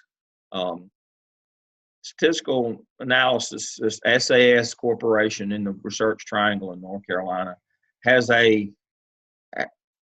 value added model. And what we're trying to do with that is determine how much value a teacher adds to a child in terms of them making a year's growth. Now, EVOS is a growth model. It is not a comparative accountability model where you compare one group to another group. EVOS is about comparing a kid to himself. Did you, as a teacher, move a kid a full year's growth, and did you, as a school, move at least 85% of your kids 1 year of growth compared to himself? Now, I have a lesson plan on this one that I use. It's rather long and involved. I'm not going to, I've made the decision not to use it today because but let me, and if I have to, I will, but let me try to explain it to you quickly. All the test scores in North and South Carolina, they use EVOS as well, for over 20 years were dumped into one big database, and they ran an analysis of variance. Y'all are all doctoral students, so I know you know what an ANOVA is. All of you, our doctors are at least ABD, so you know what an analysis of variance is. It determines which variables, dependent variables, how much variance they contribute to the independent variable, which is the kid's test score. And so SAS does not publish what those dependent variables are, but we know what they are. They're race, gender, grade, age versus grade, teacher, school, district in terms of low wealth, high wealth. There are 10 dependent variables that determine in an algorithm. You take you take the results from analysis of variance, you put it in a linear regression then, and you add all those together, and you do it in an algorithm fashion where, for example, race counts 30% of the variance in a kid's test score. That's not Dale's opinion. That's not being discriminatory. That's what the tests tell us. So if a white kid, he gets 30 points on his algorithm. Black kid gets 20, Hispanic gets 15, and then goes from there. And then mother's education is next because of lap time, reading to kids. Father's income is next. Now, the only thing that we have control of is the teacher. The teacher is 10% of the variance in a kid's test score. We control for everything else. It's previous scores and all those things. We know there is economics. And so what we're able to isolate is that 10% that teacher either adds or doesn't. And a kid makes his years, so we take that and we figure out what that kid's personal score is. He should score 80% of the raw score, and we multiply that out. This is the score the kid has to make on this test to show a year's growth. We didn't go eeny, meeny, miny, mo. We did an analysis of variance. We flipped it into a linear regression, created an individual algorithm for that kid. That's how we came up with his score. So this notion, I want this group of kids or that group of kids because it's easier to make growth, it's the same to make growth with every kid. It's the same. Now, some teachers work better with different groups of kids than others, but in terms of degree of difficulty, a kid that's a repeater and minority and all those things that would say he scores low, but his growth score is low as well. And so every kid has the same opportunity to make their growth. It comes down to that 10 points of variance that the teacher adds. That's the value add. That's the heart of the value added model. is that teachers make 10% difference in that 10% of variance in that growth score is directly related to the quality of the teacher. A great teacher gets 10, poor teacher gets 0. We can measure a teacher's effectiveness that way, and we can measure schools' effectiveness on a growth model by how many of their students make growth. That's how that works. That's value-added model. And it's not random. See, teachers will say, well, I got the worst kids. Well, but they had to make the least scores as well. And then you'll have teachers say, well, I got the gifted kids. Headroom effect. No. We didn't expect them, sometimes showing a year's growth for the kids above average, they don't even have to score as high as they did last year to score a year's growth because they were so high already. But that's all controlled for in the algorithm that grew out of the linear regression that came from the analysis of variance. So that's how EVOS works. And so now we're trying to figure out in schools, what schools make growth, and what schools just warehouse kids. That just depend on getting the best kids and they just warehouse them. They get dumber the longer they stay with them, but but on a relative scale, they score higher than this school over here, even though they're not working on it. So what you're looking for as a leader of a school now is teachers who are quality teachers who are able to get a year's growth out of their kids, regardless of where those kids are. And again, it's individualized. Every kid has his own personalized growth score. And that's how EVOS works. I'm sure you went over that in your classes, but if you didn't, I'll answer any questions. Yeah, I have a question. And I know this got the Secretary of Education in trouble when she answered that question, growth versus performance versus growth. Right. And how that works. Can you hear me? Yes. Okay. And how that works as far as EVOS. I thought it was based on 20% was performance and 80% was growth, that yearly growth that you were discussing. So if you have a student that is not at grade level, but they base it on that growth. So you have a student that's below the growth of what they're supposed to be, and that the model, the EVOS model, has it based on 80% growth versus 20% performance. No, that's not true? No. Teacher evaluation is based on 80-20. EVOS is growth only. So okay. what you're talking about is, so let me be clear. Okay. Comparative accountability is about who you get. Mm-hmm. Growth is about what you do with them. Right. When we talk about evaluating teachers, it's an 80-20 model right now. Where they are, what we got, where they are relative to everybody else, comparative, mm-hmm. and then 20% of the teacher's evaluation is on did their kid make growth or not. Eventually, we want it to be 50-50, the absolute versus the, what the real here. But what we're talking about, EVOS is growth only. There is no comparative in EVOS. EVOS is that 20% piece over here of growth. Mm-hmm. Comparative is where do you score in terms of on a scale of 100 points? Where's your school or where's this kid? He scored 27th percentile on the EOG. That's not good, but he made his growth because he was a low kid to begin with. What you're talking about, the 80-20 model right now is 80% of a teacher's evaluation is based on where the kid is in terms of our school. 80% of a school's evaluation is based on, and the teachers right now is based on absolute, their absolute score relative to other schools across that state, and 20% based on growth. In terms of the report card. So you can have a school that, unfortunately, right now, you can have a school that's meeting growth.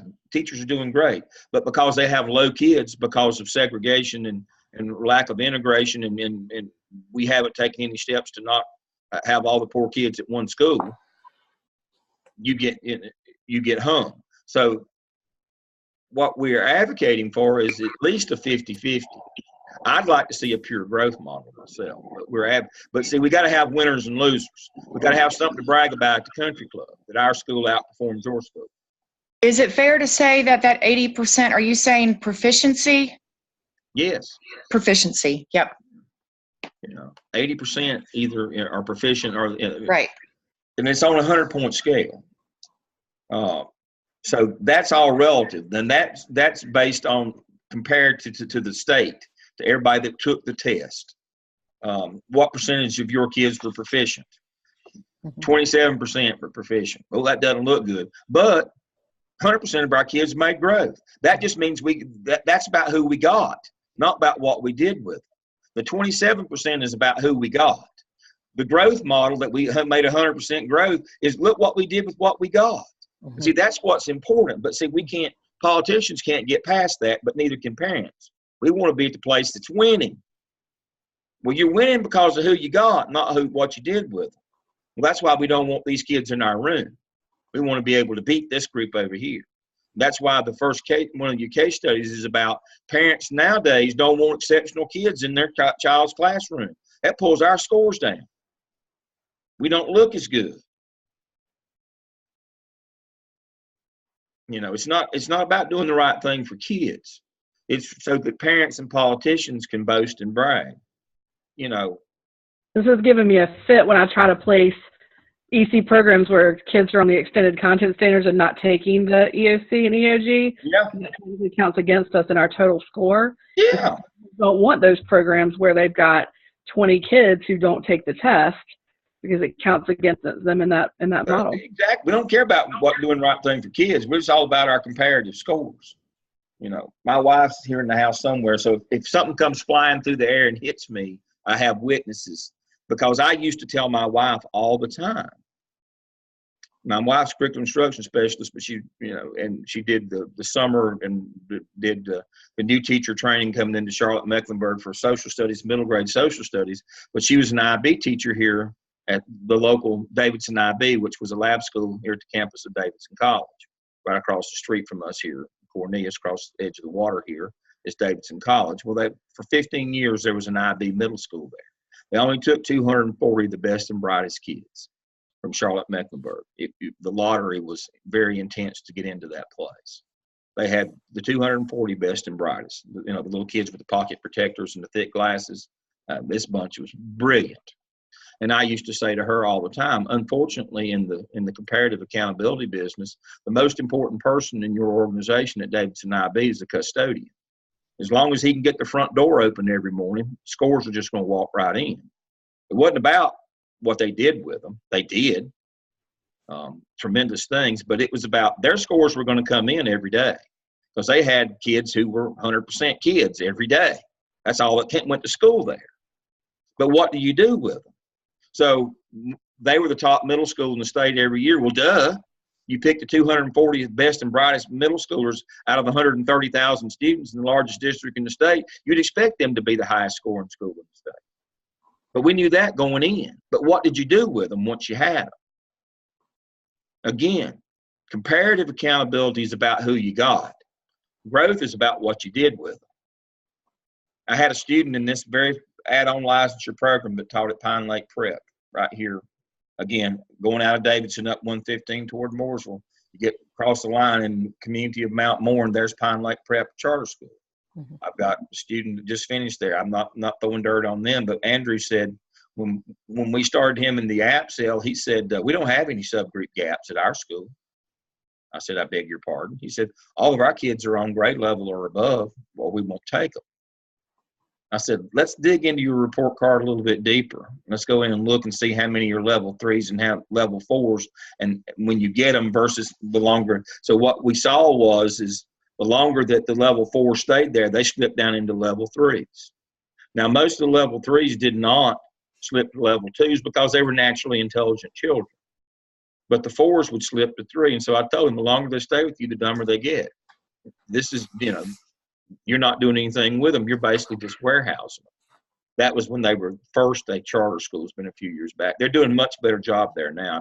They're doing, they're actually got some people trained and got some professional people in, and they're doing great things there now.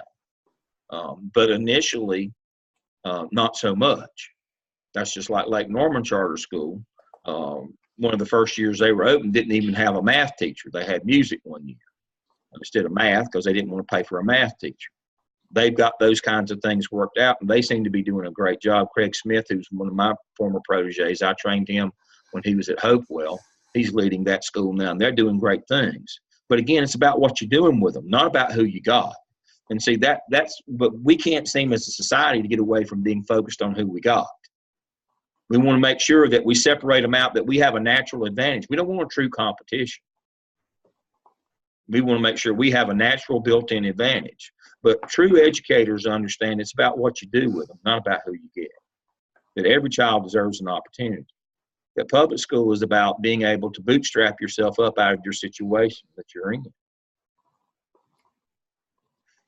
And so EVOS is the growth side of that equation. It's not the comparative side. Okay. When we talk about 80-20, we're talking about how the report card for the district and the evaluation for the teacher is derived right now. Our goal is to get to 50-50. My goal in my lifetime, I'd love to see that in my lifetime, but my ideal for public school would be is that we work off a growth model only, that we don't do comparative accountability. We know the country club kids have more natural advantages than the kids who are not. That's a duh. Why do we need to publish that on a report card every year? That this school over here has more fluent kids than that school over there. We already knew that. But what are we doing with them? Which leads us into, the charter voucher expansion, eliminate, that kind of thing. So what's going on is we have more parents who are not even happy with the segregationist policies of public school that want to go charters and vouchers. We don't want those poor kids and those kids that might struggle, or those EC kids or those kids of color in our room. So we seek places where they aren't there. I don't have a problem with charters or vouchers, with charter schools, but I have a problem that we're allowing them not to do the right thing. There's some good ones here. Langtree is just across the water from us here. Pine Lake Prep, there's Lake Norman Charter. There's some good charter schools here that are doing a really good job with kids, but they're the exception rather than the rule. A lot of charter schools are just there so that you don't have to go to school. Your child doesn't have to go to school with undesirables. I don't like them for that. The research is clear. Bad charter schools are actually worse than bad public schools, and it's about what you do with them. So we need to be focused. As a profession, we need to be focused on what schools do with kids, not what kids they get. Well, that caused a real problem in Detroit, too, with the charter schools, because you're taking the money away from the student, right? The federal government. And in Detroit, they were at, I just looked it up to make sure, like 2007, they were at a 25% graduation rate. Mm-hmm. Now they're up to about 80% with the new superintendent, but I remember when I went up there one year, they had advertisements for the Detroit students so that they could get them out of Detroit and send them to the suburbs or send them to a charter school. And then Detroit lost all that money and they just went down. Yeah, that's what I mean. You're pulling resources out, and if you're providing something quality in return, but they aren't. Yeah. And you're killing traditional public schools by doing that. Mm-hmm. Now, you notice here, I'm coming to the benediction. You can hear the notes of Just As I Am on this session coming up. Elimination of master's pay and elimination of career status, what used to be called tenure. That's all part and parcel of the voucher charter school movement. In that, as I mentioned, charter schools don't want to pay. We're going to eventually, unfortunately, I'm afraid we're going to come to a part where public schools, somebody who teaches chemistry or physics, we'll pay them their full salary and benefits. But a PE teacher, we're going to hire them at a reduced salary and no benefits. That's what charter schools do already. A lot of folks are wanting to do that in public schools in order to save money. so that they can give more money to corporate welfare. That's what scares me about elimination of career status. You have no expectation of a continuing contract. That means I don't have to pay you the industry standard, whatever is standard for your. So we'll start. I'm afraid we're going to start categories of teachers like we have in charter schools. Charter schools, music teacher, they get paid like a substitute. Even though they might be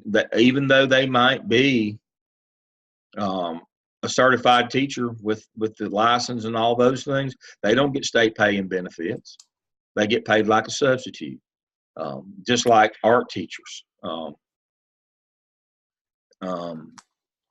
There's so few of those get hired in public school. The art education people at Gardner-Webb have dropped out of the licensure track because they said their students don't need a license. That doesn't help them any. Most of them go to work in charter and privates anyway because public schools don't hire them anymore. And they don't have to have a license there because they're not going to pay them for it anyway. And a lot of the goal, I'm afraid, for public schools is to get like charter schools. The first step of that is eliminate master's pay and career status. And that's already happened. But before long, we're going to start seeing traditional public schools hire people like art teachers or music teachers or PE teachers and only pay them as substitutes. We'll see them start hiring people like social studies teachers, which there's a surplus of. We won't pay them as much as we do math teachers or science teachers. That's the beginning of the end of quality schools, I'm afraid, in terms of what you do with them. Again, my argument is I'm more interested in what we do with them than who we get. What we do with them is dependent upon the quality of the staff that we're able to provide those students and the training and the work that we do with them. And if we don't get quality people, we won't produce quality results for our students.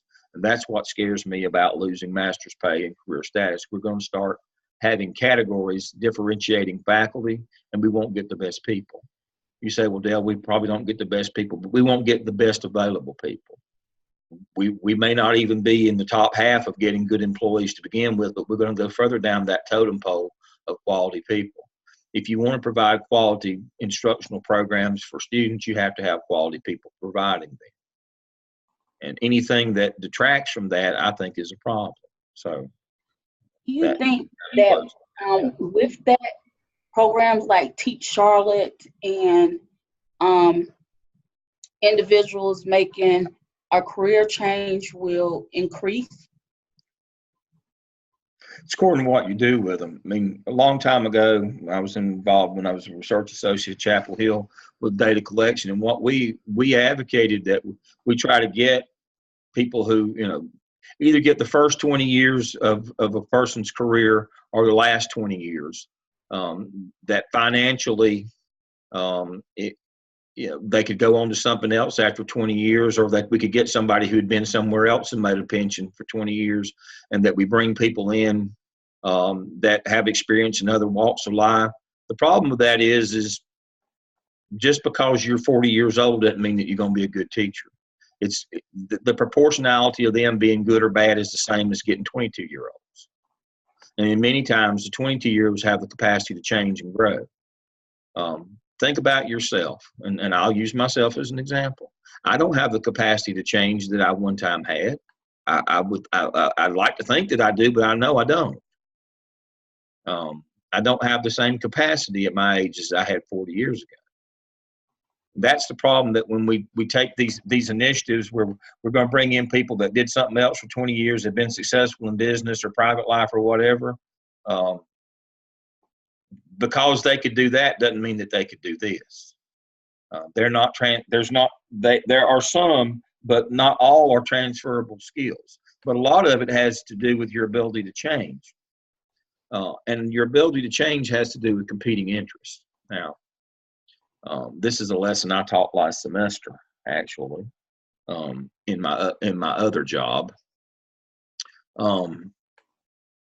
We talk about change management in the doctoral cohort that I work with, and so as I told you, next weekend I'll be teaching quantitative statistics in that doctoral program. But I was asked to fill in and teach a class this past semester in strategic planning and change management. And so we talked about change management. One of the things that you understand about getting people to change their behavior is they have competing interests. It's not that they just don't want to change. There's just other things going on in their life that don't allow them to change. They have competing interests. And one of the things that you know about getting people in their 40s as first-time employees in this business versus people in their 20s is they have to change things that they're already doing. The good things about getting new teachers that are 22 is you don't have to change old habits. They don't have any habits. You just teach them new ones. And you have to induct and work, and your professional development is completely different for people who are coming second career in their 40s to this business as you do for people who are first career coming in their 20s. It's a completely different professional development model. Because first thing we have to do with the veteran people is change their behaviors and work on the competing interests. We don't have to do that with new people. It's a much more difficult professional development model that we are not set up for in public schools, because traditionally we've only got new people, beginners, starting their first career. And all of our professional development for them is set up around that. We don't have to worry about parents in assisted living or kids in college or that kind of stuff with 22-year-olds that are competing interests for their time and attention. But we do with people coming second career. And for that reason, second career people, their effectiveness is way below beginners, unfortunately. So that's not the solution. I hate to tell you, but it's a financial solution. We were looking at it for a financial solution. Instructional, no, it's much worse than just hiring new people. Much worse. It could be a good thing if we set up our professional development models with a change management format in there to deal with competing interests, but we don't have that model. I'm sorry, we don't. We do not have that model. We would have to completely change our professional development model. Not easy. I ran my doctoral class through that last semester. They're in organizational leadership. Many of the similar kinds of things. It's a joint program with School of Ed and the School of Business. And many of the same concepts apply. But for those people, you get in regular business, in regular organizations, you get a lot of veteran people coming in, much more so than in public education. It's a much bigger problem in business than it is in education. And you have to teach them how to deal with that. So at our school, since we're close to Fort Bragg, we have hired a lot of vets. Mm-hmm. And their classroom management's amazing. Because we're 25% military affiliated, the students also appreciate the military experience and the openness. But their big complaint is the beginning teaching training. They said after 1 year, they're just like, this isn't what I need. That's and right. they just have a total, and thank you. Now I understand why there's this problem. We're set up for beginners. Mm-hmm.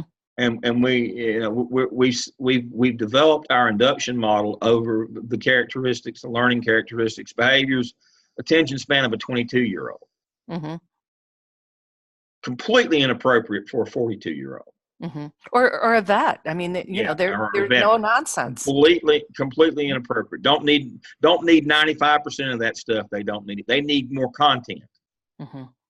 They need more how to actually, what to and how to. Mm-hmm. They need more of that than the management piece. They don't need the management piece. No, not at all. 90% of new teacher induction speaks to management, mm-hmm. and only 10% not. Mm-hmm. They need exactly the opposite. Mm-hmm. The failing of student teaching is we put them with the best teacher in the building, and they don't even know what classroom management is because it's just understood. Kids come in and behave. They don't see the management things that the teachers did, or they don't see the reputation that they had. How dare you come in my room and do this? They don't see that. So when beginning teachers start, their biggest problem is classroom management. So when we develop professional development for new teachers, 90% of it or more is weighted toward classroom management, teaching techniques, how to call on kids, look at the back of the room. Those people don't need that. They need more content. They need more best practices teaching in terms of questioning, cluing, non-linguistic representation, cooperative learning. They need that kind of stuff. They don't need the management technique stuff, but that's what our training for newbies is. It's real simple. And so that's what I was talking about. But now with those people, we have competing interests. They have other things going on in their lives that 22-year-olds don't. And so when a 22-year-old is having problems in their personal life, it's completely different than a 42-year-old. Again, we're set up to deal with trying to help them get an apartment, get a driver's license, find a roommate, that kind of stuff. 42-year-olds don't need any of that. So what ends up is 90% is classroom management. They don't need that. And the other 10% for their personal life and their competing interests is for stuff for people that are 22. So 100% of the training is inappropriate for them. Imagine why they don't stay with us. That they hate it, number one, and that they don't stay with us in the lateral entry. Because our induction program is completely wrong for them. Yeah, we have a new teacher. I think it's her second year, third year, and she used to be a drill sergeant. And she's loud, and she is hysterical, and the students love her. But the principal doesn't enjoy her loud voice, and he's told her, you need to calm down, you need to be, but he hasn't seen her interact with the students, and they just think she's the funniest. They love to try to get her to yell because she's just got this great voice, and they have so much fun with her, and he doesn't see that's part of her management. They adore her. Yeah, but see, he has a standardized. I mean, he is standardized in what the expectation is, and can't change those.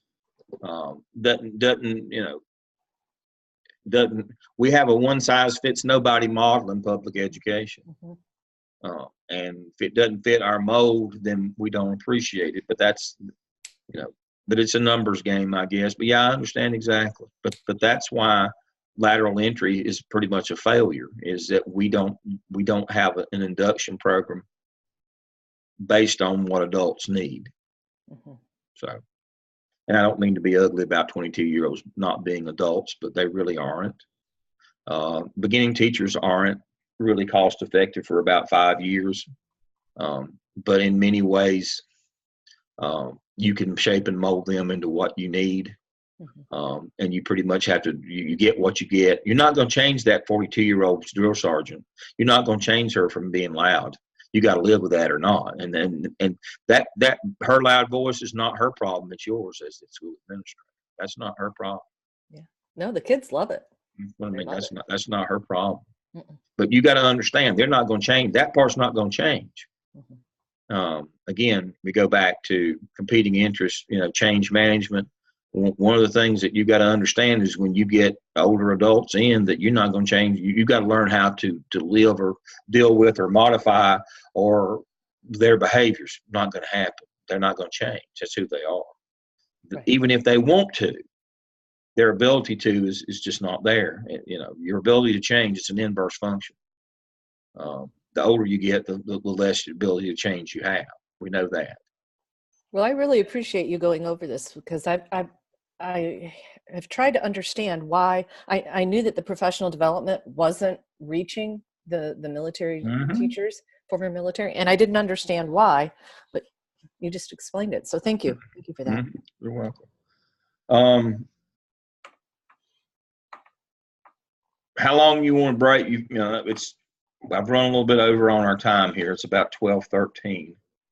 Which is okay. That's an hour and a half segment. That's right. I'm actually a minute under. How long do you want to break for? I'm going to have you through by 2. So how long do we want to break here for a bite of lunch or whatever? You tell me. I want to have you out by 2 or sooner. About 30 minutes. About 30 minutes. We'll be back on at 12:45 then. All right. I'll see you back at 12:45. Let me pause our.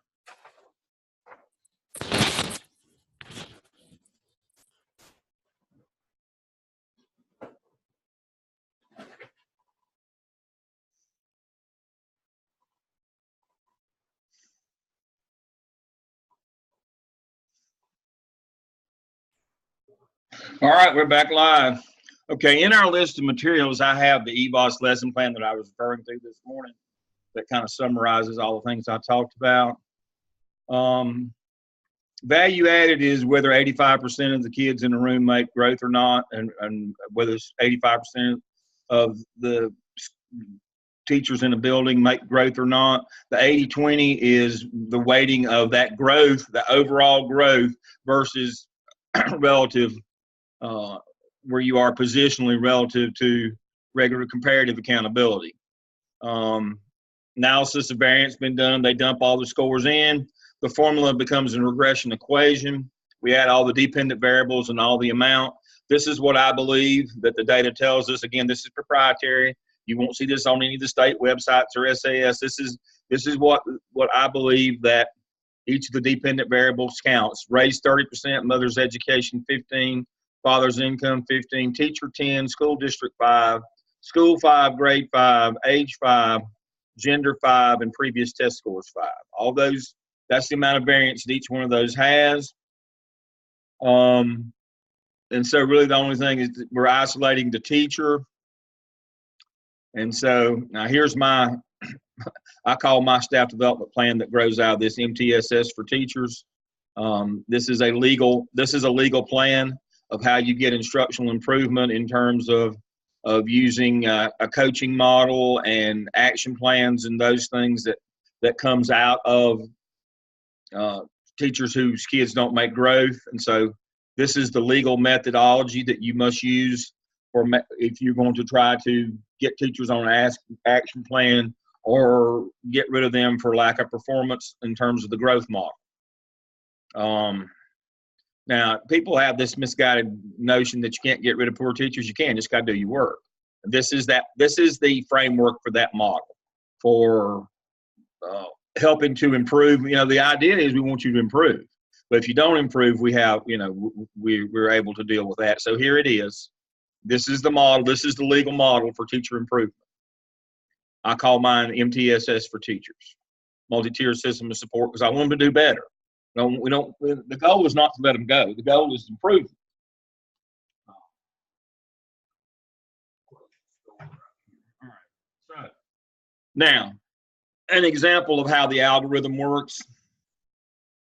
Third grade math OOG has 180 questions, so the total raw score would be 180. You can't work on percentiles here. This is the number of questions.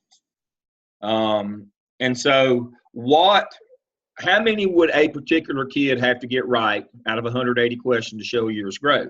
Well, that's dependent upon the kid. So here we go. Jamar's third grade student CMS, his dependent variables are: he's black, he gets 20 out of 30. If he was white, he'd get 30 out of 30. If he'd get Hispanic, he'd get 20. He'd get 15 out of 30. Now, that's not racist. That's this house kids spurred out the score. Remember, this comes from years of data collection on traditional scores. Mother has less than a high school diploma. He gets 5 out of 15. If he beyond 4-year degree, it would have been 15. Father's income, no father in the home, 0. Teacher, we assume 10. CMS is a high wealth district, but a low wealth district would be 2. Billingsville, he was at Dillingsville. It was a takeover school, and so that's 0. High growth school would have been 5 points there. Grade 5, he's appropriate for his grade. He's not a repeater. His age, he's 9 years old, but he was developmentally delayed, so he gets 3 out of 5 points. His gender, he's male. He gets 5 points because he's taking a math test. It'd be the other way around. If he were taking a reading test, he'd get 4, and a female would get 5. Again, traditional scores of those groups. Previous test scores not on grade level according to M class, coming out of 2nd grade, so he gets a 2 out of a 5. So his equation looks like this: 20 plus 5 plus 0 plus 10, 5, 0, 5, 3, 5, 2, 55%. To show a year's growth, he should get 55% of the questions right on the 3rd grade EOG math test. We multiply that by the possible raw score of 180. So he's got to get 99 questions right out of 180 to show a year's growth. That's how it works. He's got to get 99 or 55% right of the questions out of 180 questions to show a year's growth, because we have control for all of his dependent variables.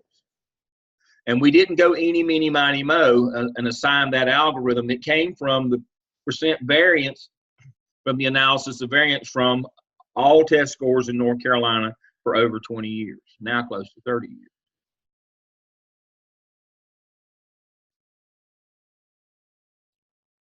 I detest the word fair. And, you know, that's an early adolescent concept. You know, middle school kids are enamored with fair.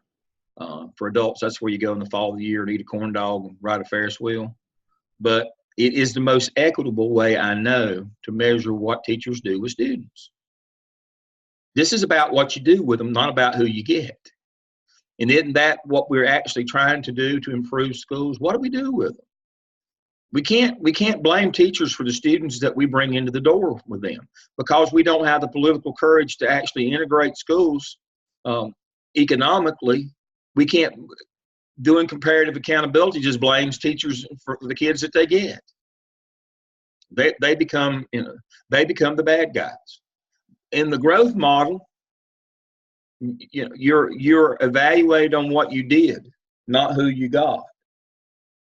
Now, I'm not saying that certain teachers aren't better with certain groups, and that's part of what principals have to be good at, is making sure that you know, Dr. Hamilton in our department he has a I have this presentation. He has the presentation on how you interpret the scores to make sure you get the teachers that are most appropriate to the groups that in terms of which ones to work with. Now, the problem with that is they don't always want to do that. Some teachers work better with average kids, some with low kids, some with high kids. The problem is when they want to work with high kids, but they do better with low kids. Dr. Lamb, can I Yes. speak to that? Because I've got my EVOS data, and I work the best with the lowest children. Mm-hmm. That's my forte. Yay! I mean, that's where I grow kids the most. And you know, the medium high, it's okay, but it's the low kids that I can just. There you go. Yeah.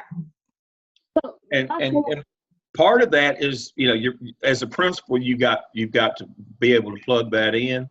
But the good thing, what I heard you say there is that you're self-aware. Yes. You know who you are, and you're not going to fight me over your assignment. What we're going to do is sit down collaboratively among us in a shared governance way of transformational leader, you know, servant leader. We're going to sit down.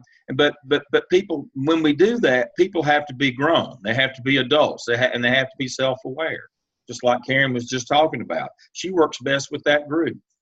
Now, she can't come and be mad because we didn't give her the high group. This is where your ability lies. We're trying to help you maximize, each teacher maximize your ability, because that in turn gets the most out of our students. Yep. Dr. Lamb, how did education do the accountability, quote unquote, for those students like me? When I was in junior high or elementary school, we took the California Achievement Test versus what they do now in the raw score and the EVOS and all that. So when we talk about accountability, and you mentioned in 1984, when all of this started to come about. But what did they do prior to 1984? Well, even until EVOS came along in 2010, even until then, we just did it on comparative accountability. Who you got, how you compared against everybody else, whether you had the same advantages of them or not. Advantages being mother's education, father's income, high wealth school district, high performing school, those kinds of things. We just compared you to the norm, to the group. And so those kids had a built-in disadvantage, and those teachers, in terms of accountability, had a built-in disadvantage from the very beginning. And we disproportionately took them over and fired principals and staff in the early years of accountability, because that was based on who they got, not what they did with them. And we want to cling to that model. I've got to be better than somebody. I got to be winning all the time. I've got to be winning all the time. Why do you think? What is it the local sportscasters, I think he got chided pretty hard for it. One of the local sportscasters says, this is a joke. We've got, in private schools, we've got 11 different classifications. So 11 private schools can claim they've won a state football title. Some of those divisions only have 6 schools in them, and they're claiming to be a state champion. We got to beat somebody. I told you my next door neighbor, the one over from him, his son, he played out the street here at South Lake Christian where they stole all the money. They played in a 6-team division and claimed to be state champs because they won every team got to go to the playoffs. You only had to win, 3 games, and you played in the same crowd you played all year, and they claimed to be state champions. We want to be winners, and we want to set, but we don't want it to be a fair competition. We want our finger on the scale. We want to make sure that we have a disproportionate advantage. So I was talking about yesterday, letting parents in your building. I've seen parents trip kids so their kids can get first in line to get lunch or, for something. I mean, I'm serious. We don't want it to be a fair game. And what we're advocating for as administrators in North and South Carolina is for fundamental fairness, that we evaluate teachers on what they did with kids and evaluate schools on what we do with kids, not based on who we got. I mean, how do you compare somebody who comes from a college-educated family with 2-parent home, where mom stays home and doesn't work, and she's been reading to the kids since they were born, to a kid that like Jamar here? How do you do that? He was developmentally delayed. He probably, nobody ever read to him, but he probably couldn't even comprehend, the spoken word for a long time. But we're going to compare him to that kid that came from all the advantages. We know how that's going to end before it starts. Why are we playing that game? Let's look and see what we did with that kid and what that kid did himself. So we're clinging, but see, what bothers me is that we're the narrative is, we're going to try to get to 50-50. No, as if you're making some great concession. That 50% comparative accountability is always going to outweigh the growth.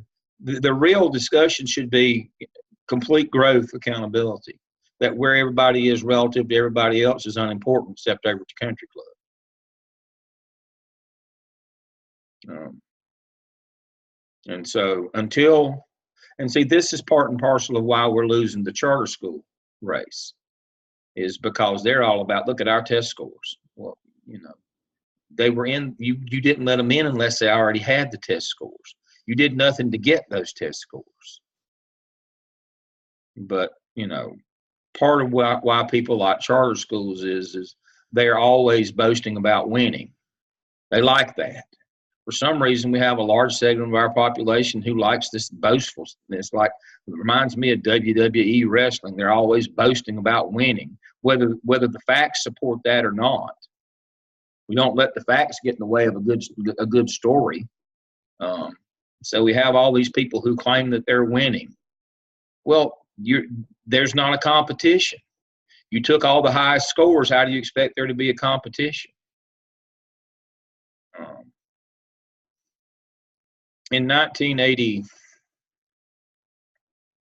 something or another, I forget, it was early in the 80s, I went to a baseball camp. I think I was already a principal by then. Maybe I was still coaching. I'm trying to remember the years.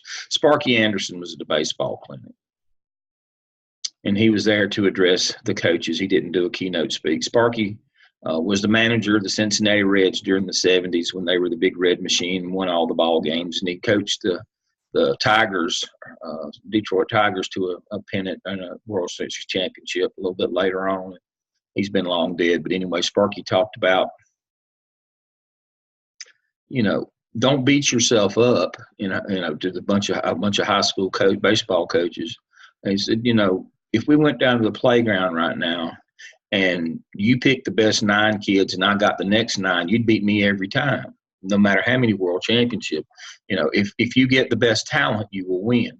But he talked about your job is to develop what you get. Don't whine and complain and belittle and be mean or ugly to kids over their talent. Work with them to increase their talent. That was his message. It was one of the best messages I ever heard anywhere at any time. Is don't blame kids for their lack of ability. Work with them. Your job is to teach them at the high school level.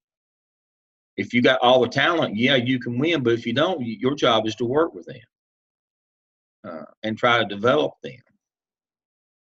Was a great message. That's my message that I give. All potential aspiring educators. Don't whine and complain about who you got, and always try to figure out how to get to the best school. Work with the kids that you got. What's important is what you do with them, and you have to inspire and lead your teachers to understand that as well.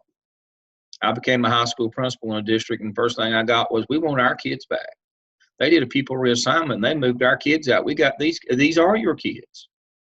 Oh, we don't want these. They don't score near as well as the other ones we have. I don't need you. You need to understand these mothers sent the best ones they had. They didn't keep the best ones at home. This is what they've got. These are our children. We need to work with them. Oh, we want ours back. You just want the scores back. You don't, it's much easier. In comparative, it's about who you got, not what you do with it. We'll actually have to go to class every day and teach these, show up on time. Yeah, it's kind of what we pay you for. But that was not the culture at that school. And so we had to work hard to try to change that culture.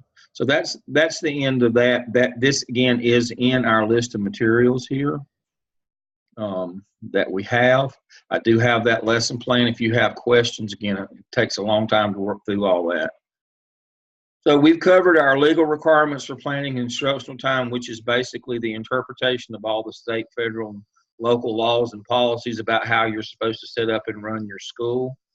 I've shown you the statutes, most 288. If you've got time, you can go in and read some of the others.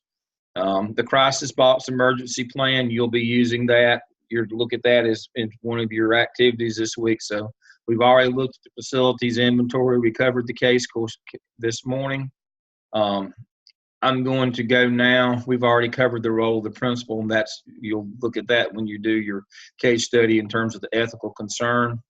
Antecedent behaviors, I mentioned those yesterday. Those are the little things that become the big things. I've got a presentation on them. I've got a presentation on bullying prevention. Incident reporting, this is a manual that I had created right before I left Charlotte and Mecklenburg. That basically the point of me including that, it's an old NC Wise manual, but the important thing there is, and I've got it there as a reminder, it's an icon. When you're asked that question, what your strengths and weaknesses are when you're interviewing for your job, and you say, my strengths are dispositional, I'm loyal, I'm honest, I'm fair, I'm ethical, I'm hardworking, I'm responsible, I'm on time. When you say my weaknesses are lack of experience and I've got to get trained, that's one of the first things the two things that they're most going to be interested that you get trained immediately on is the teacher observation system in that district, so that you can take your share of teacher observations, because they're carrying the existing administrators will be carrying your load until you get certified to do observations. They're going to be carrying your load, and so they don't like that. So they need for you. I will immediately get. I will immediately do the workshop and get the certification to do observations. And the second thing they're going to be most interested in you doing is learning how to enter incidents into NCWise by going to incident report training. Your district will have one, and you can't enter incidents in until somebody trains you, because it's not menu driven, and you got to have a catalog or a workbook or the manual. So those are the two things that you're going to say to a potential employer that you realize I've got to do immediately. In order that I can pull my weight and do my share on teacher observations, I've got to go get trained to do that. And to do, my role, which is usually going to be disciplinary reporting, low person on the totem pole, or at least I've got to do my grade level or my share, I've got to go get trained in incident reporting, that I will do that immediately. they will assume that you know the code of conduct. And of course, there's the manual. I've got an article here about what happens if you don't report. When it becomes public, it's not just what you get in terms of your job, but what happens to you personally when you don't report. I've got one here. I've got the website for PBIS. You need to probably review that before you interview for a job. So if you don't know about PBIS, you can speak to that in an interview situation. The principal's interview, when you're most likely to be asked about that. I've got a PowerPoint on violence in schools. Here's the conference presentation when I was the keynote in 2011 at DPI's SAFE and whatever their big one is every year, that Corey in Greensboro. There it is. Again, we talked about this yesterday. The cyberbullying statute, it's not changed. It's just you can't be, if it's mutual in a Twitter war, it's not bullying. That's the only change. Jen's 10 hotspots for EC. We'll cover that in a minute. Here's the parent resources catalog for exceptional children. You need to know about that because you need to know what their expectations are going to be. And so that they can't buffalo you and say, well, the handbook says you owe me this, that, or the other. It don't say that. So you need to be familiar with it. Here is that PowerPoint that you're going to need to go over in preparation for your case study. Again, for the purposes of this PowerPoint, mainstream would be what we used to call self-contained, or when we grouped them together. Inclusion is when we put them out in the regular classroom. The intervention process, we talked about that yesterday. The 90 days, up to 90 days prior to the 30 days, that is legislated by federal law for kids referred for having academic or behavior difficulty to the school intervention team. This is what a 90-day process would look like. Here's FERPA. This is the federal law on privacy on information and records. You need to make sure you review that. I've got a couple of PowerPoints on hiring decisions. Here are some interview questions. I've got resources, teacher evaluation manual, EVOS Standard 6. This is the standard that we're talking about here. This is the lesson plan I just showed you about growth. The principal evaluation manual, we introduced that yesterday. About evidence artifacts, I won't need to go over that again. And then here are the things on budgets, sexual harassment policies, sexual presentation, a charter school link. So we've hit on most of these things, and so let me go back and pick up now with the last three of our items for today. This is from an EC director in Forsyth, been a little while back. And again, as you can see, this is a 2006 statistic. 10 million children today in the U.S. live with special needs. I believe that's closer to 20 million now. Part of the problem is misidentification. That's one of the reasons why the numbers have grown. We're having a lot more kids identified now, as we should have, that were not being identified in the past. Part of that problem too is, as I was mentioning yesterday, is we're bringing a lot more kids in, but a lot of them are misdiagnosed in terms of, we're calling them autistic and they're not really autistic. That's become the popular thing. Unfortunately, I know it sounds awful. I'm a bad person for talking about this. I get it, but it's true. When you get a kid who's mentally handicapped and they're put in an autistic situation, it never goes well for the teacher or the school or the kid. And that's happening more and more, where parents are demanding that their kids be placed autistic, regardless of what the data says, whether it's qualitative or quantitative data, whether it's actual number data or whether it's through observation and interview with people around that kid. We're putting kids in autistic classes that cannot operate in those classes. That's becoming a big problem. A big problem. Schools are telling me more and more they're having kids that are just barely, that aren't even nonverbal and non-functional, put in autistic classes that need to be in a self-contained situation, but are being put in autistic classes. And that's only going to grow and be more. I want to call on Elizabeth right now. This is kind of what we talk about this. Elizabeth, give me your thoughts on the autism issue right now. Is it a problem or is it just isolated? Tell me about that. I mean, it's going to be so different depending on what district you're in or what population, but, the trend right now is to integrate what used to be like self-contained classes for students with autism and self-contained classes for students who are just have adaptive and cognitive delays. And so CMS has followed that trend. Gaston County has followed that trend. Union County Public Schools is on their way to that. Yes. And so it's an integration of basically if you're following the adapted curriculum standards, you're being taught together. So lots of people have lots of thoughts about that. I am not seeing sort of misidentification. I mean, you have children with autism who also have cognitive impairments because they can be comorbid with so many things. I think what we're seeing is a real increase in kids with sensory concerns and kids who are, very intelligent, but just because of the nature of our society, and kids don't get enough like adrenaline release or enough exercise, and so they're sort of fidgety and they're exhibiting some stereotypical autistic behaviors in order to like meet their sensory needs. And so we're seeing a lot of kids, a lot of parents and a lot of physicians diagnosing them. And when we merged autism with Asperger's, that became problematic for the school setting because we used to serve our Asperger's kids under other health impairment.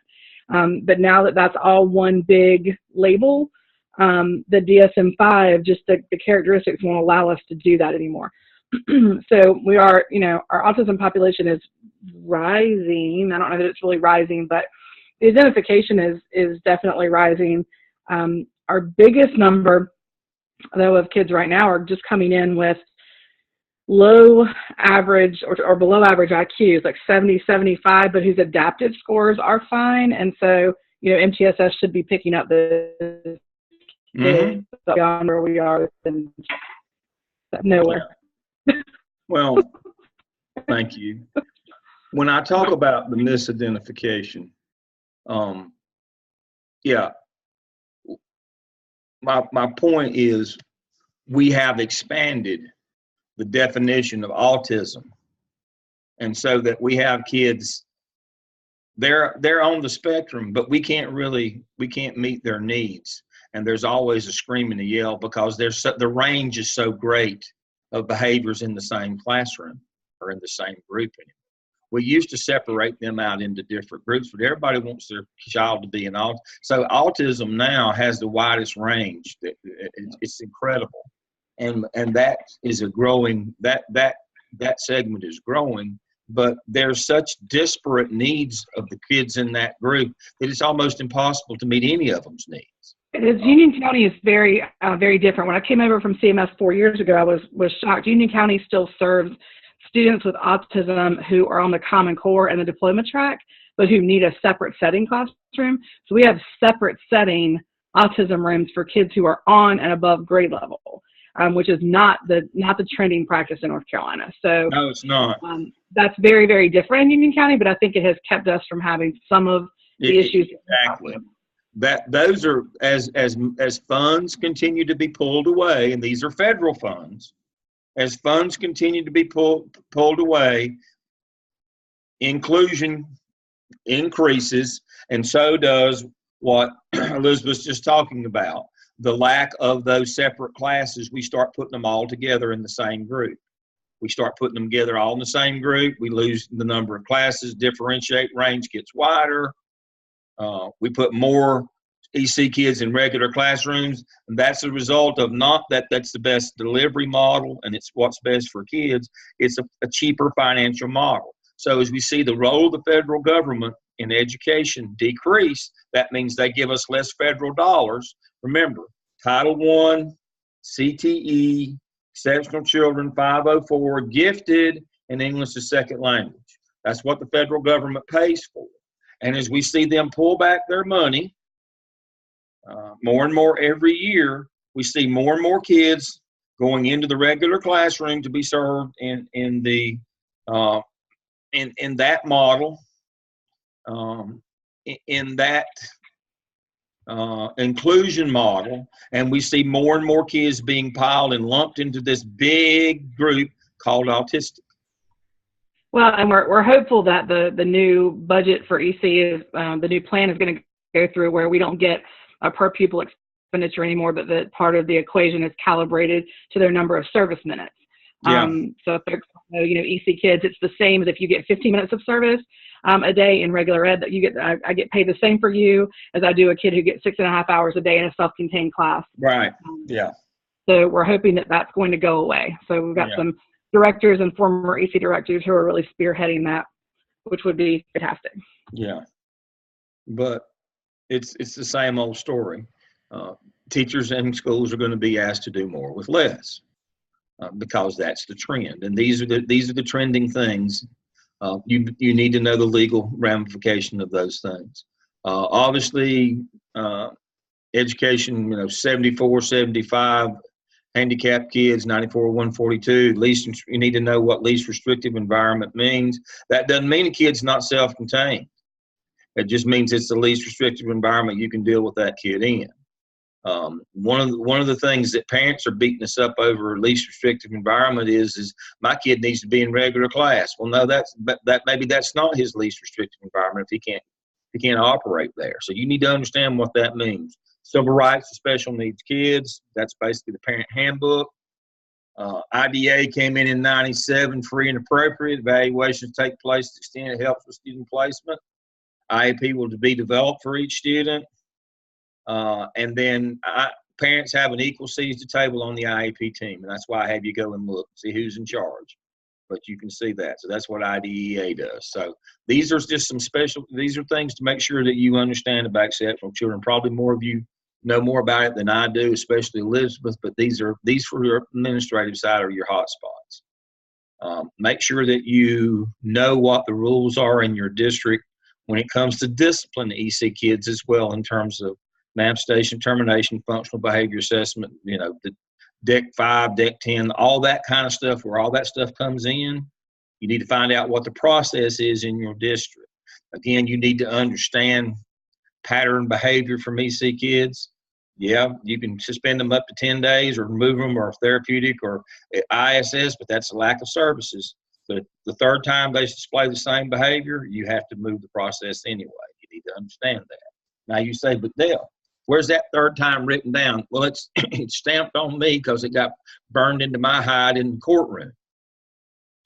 When you go to court, when the kid's done the same thing 3 times and you didn't do the paperwork to determine if this was the best, least restrictive environment for this kid, you didn't do the manifestation, termination, functional behavior assessment, update the psychological and the IEP, you didn't do those things because you thought you had 10 times he could do the same thing.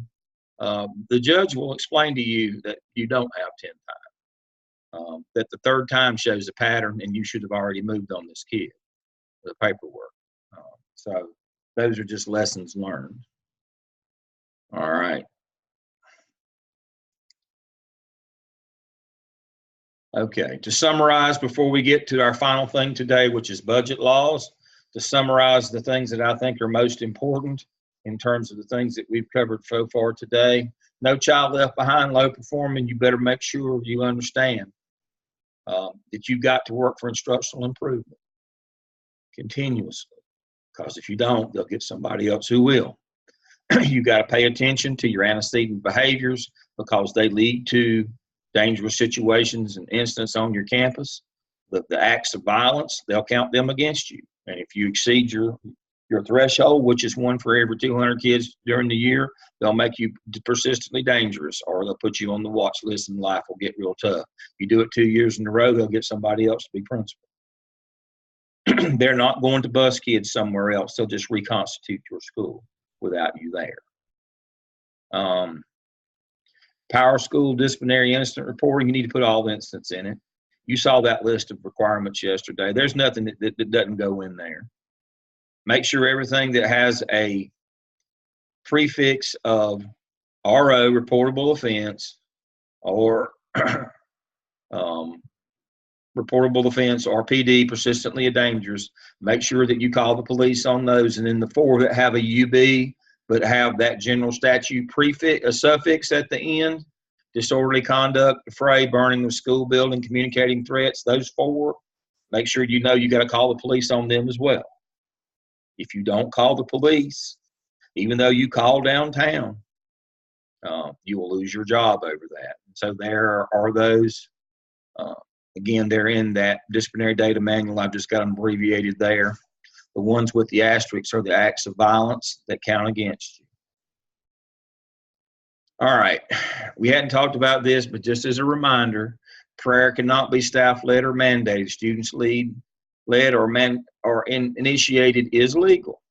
That's become a big issue again. We've had this evangelical wave. I don't understand that either, how evangelicals can support some of the behavior that I see.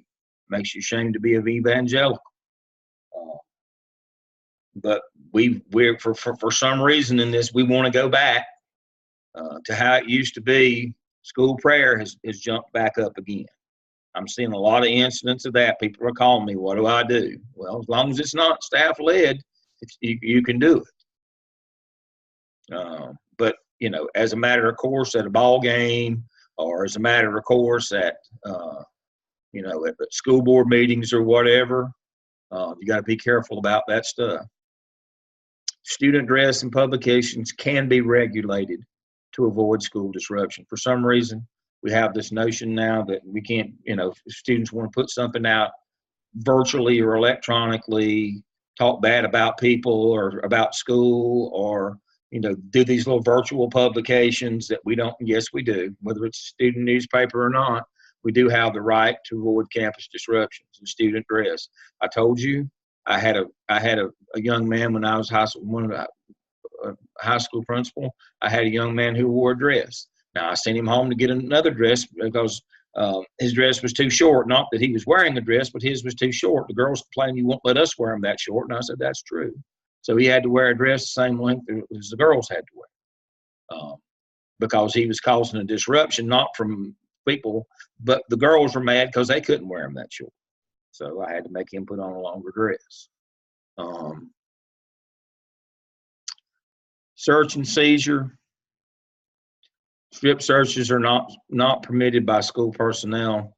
If you're going to have to do a search, you need to get your police officer or SRO to help you with that. Don't do strip searches. But now you need to understand the difference between reasonable suspicion and probable cause. You as a school administrator only have to meet the standard of reasonable suspicion. Somebody comes and tells you Johnny's got a gun, you can go and see. But I'd take the resource officer. You leave that. Now, the resource officer has to have probable cause. It's a different standard for them to search somebody. But you don't. You just have to have reasonable suspicion. And so you can be there, but you let them conduct the search, but it's based on your reasonable suspicion, not their probable cause. It kind of gets iffy. But that's one of those that being proactive when somebody says Johnny's got a gun, you better go find out if Johnny's got a gun. But make sure that you and your resource officer or your local police, that you have an understanding that you both know and understand, respect and support the notion of reasonable suspicion versus probable cause. Some police officers, I see them doing administrative work. I see some administrators doing police work. That should not be.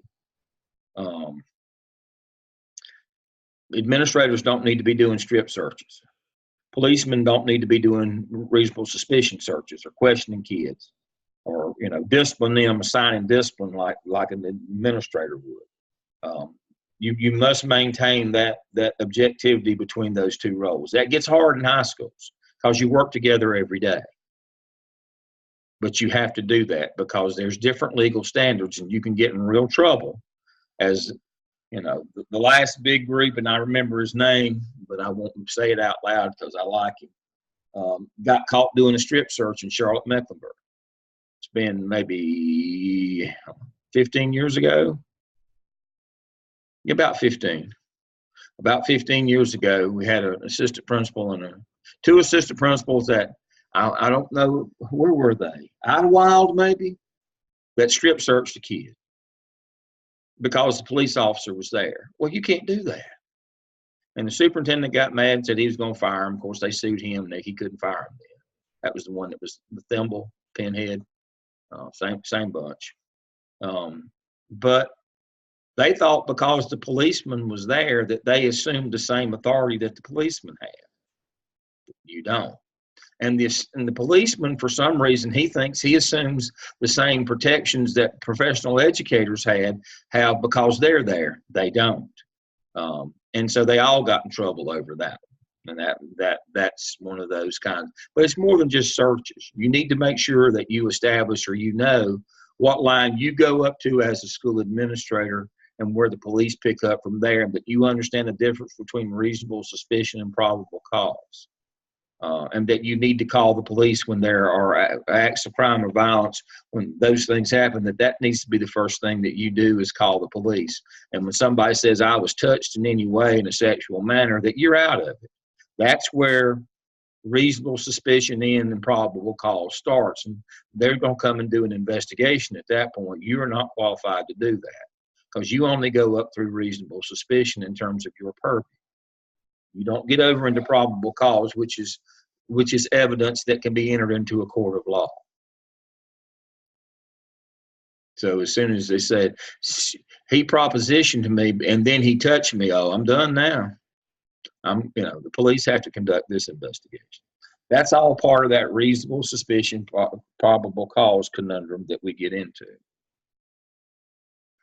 Zero tolerance policies are not legal.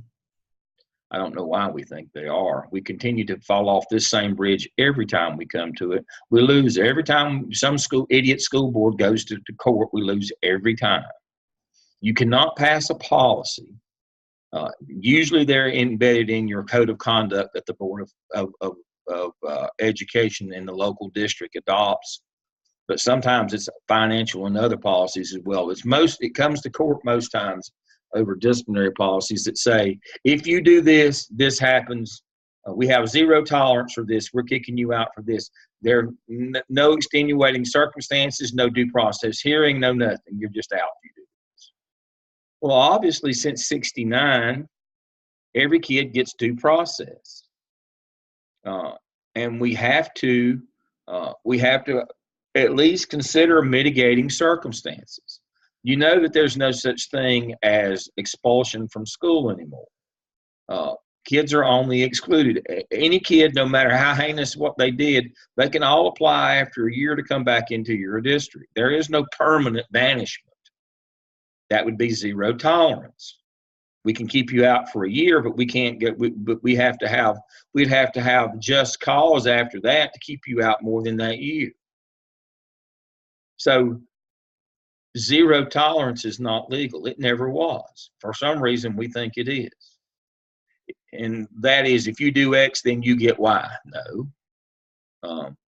You may get Y, but it can't be automatic without due process and without extenuating circumstances, and without you being able to tell your side of the story. A big part of due process is you get to tell your side of the story. Now, whether we believe you or not is immaterial, but at least you get to tell it. Abuse, neglect, and harassment must be reported to school and law enforcement. Now, what that means is teachers, that when a kid comes and says, my parent beat me last night, you got to tell law enforcement that, even though it didn't happen on your campus, and even though you aren't going to put it in incident reporting, you have to tell them anyway. There's this, again, one of these common misconception, urban legends. If I don't have to report it, I don't have to tell the police. No, it's not true. There are, those of you who have worked in this area before know that there are reporting laws for counselors and psychologists and for teachers. Those are not absolved by the incident reporting manual. Just because it didn't happen at your campus doesn't mean you don't have to report it if it's reported to you. FERPA, Family Education and Privacy Act, governs how you can, release records of kids. You normally would get in trouble with this over estranged parents, non-custodial parents. Also, teachers talking loud in the lounge or talking about a kid, his IQ or he's stupid or whatever. You got to be really careful with those kinds of things with their records. We've already talked about due process, substantive, and procedural. You need to make sure you understand the difference between those. And we've covered arbitrary singling out certain students, or two get caught doing the same thing. You don't do anything to one and you shoot the other one. That would be arbitrary. and that you shot him when all most you could do was suspend him would be capricious. You gave him too much. Those are the standards that you'll be judged by. So, right on time, that takes me into the last document of the day, and thank you for playing along, is budget laws. These are the most common laws that you're going to have to deal with in terms of budget that can trip you up and cost you your job. You know, inappropriate sexual relationships and inappropriate financial dealings are usually what gets you the quickest and easiest, because they're the easiest to prove. I don't get a lot into, the former I don't talk a lot about, just supposed to behave yourself. There's not a lot to tell you other than, just behave yourself and do the right thing. There is a lot to know about the financial piece, though, and so let's dive right into it. Going back to the state law 288, powers and duties of the principal, it says you're required by law to make available school budgets, and you have to maintain that current budget and the school improvement plan. Again, as a reminder, the reason why these are two together is the budget is supposed to support the school improvement plan, and the master schedule then is supposed to be a representation of that. But that is supposed to be expressed through your master schedule. That they again are three sides of the same triangle. The budget and the master schedule must support the school improvement plan, and they have to be available to any parent or interested party that shows up at your school. The three of those have to be available. But it's your job to make sure that the budget, you can't, one of your case studies is going to be about a guy who delegates his budget to an AP. He couldn't work for me. You're responsible for it. You can't delegate those things. You can delegate the activity, but not the responsibility. Provisions for disbursement of state money. This gets to the modified accrual accounting system. So what happens is, let's say that you have your district, we'll do it on a district level. Your district has 1,000 students in it, and you get $7,000 a year from the state. So that would be how much? $700,000? $7 million. $7 million. They don't give you $7 million at the beginning of the year. You have to have enough money on hand to operate the first month of school. And after the 20th day, when you submit what two things? The school activity report and the principal's monthly report, they'll send you money. They won't send the whole $7 million. They'll send $700,000, which is 1/10, because they do it in 10 monthly installments. They'll send you 1/10 minus the VIG, minus the 5, 6, 3, 4%, whatever it is that you were off on your attendance that month. So if your attendance was 95%, they subtract 5% from the $700,000 they send you that month of 1/10 of the $7 million they owe you. And so you get $635,000 rather than $700,000. That's the way it works. They reimburse what you spent if you spent it correctly. That's the modified accrual accounting system. State doesn't pay for anything up front. You pay for it, they reimburse. That way, if you didn't buy the right thing, they don't have to pay you. They aren't on the hook for it. That's the way it works. And so you have to submit to the state, the data that shows that you spent the money correctly. Principal's monthly report, school activity report. Here's what we did with your money. The school activity report is what we did with your money. Or what, the first month, what we did with our money. Now, can you reimburse that so we can continue to go on about our business? And that's how it works.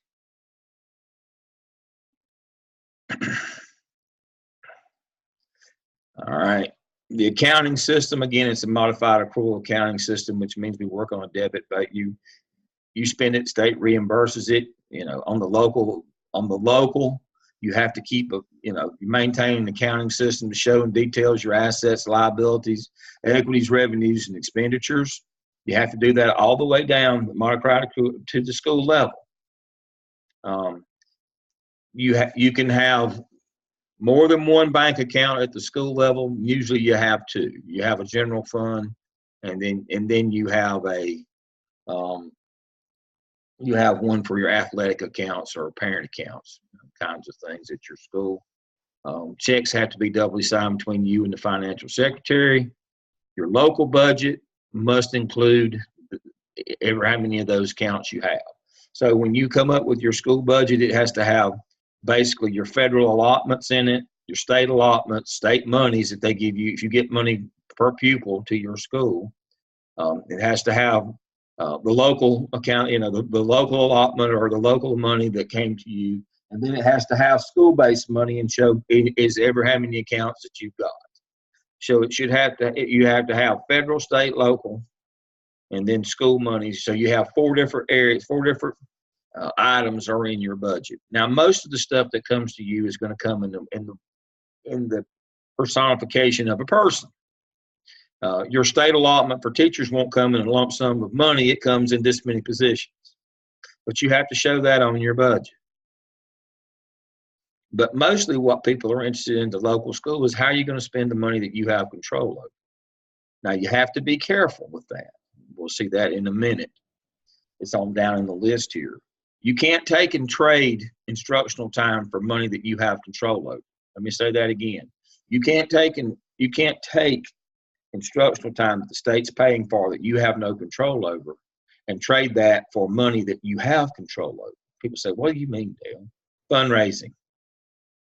Can't have teachers fundraising when they're supposed to be teaching because they're being paid by the state to do what? Deliver instruction. But you got them doing what? Not deliver instruction, so that they're doing what? Making money that you have control over. It's a bad trade. Even the best fundraisers, it's about 100-to-1 deficit. For every $100 a state spends on their salary, they only bring in about $1 in money for you. So you can't have teachers sitting there working on fundraisers during the day. So that's why what do a lot of principals do? They turn it over to parents. Well, parents rarely do the work. They just want to be in charge so they can say how the money gets spent, or they can steal it, one or the other. They rarely do the work.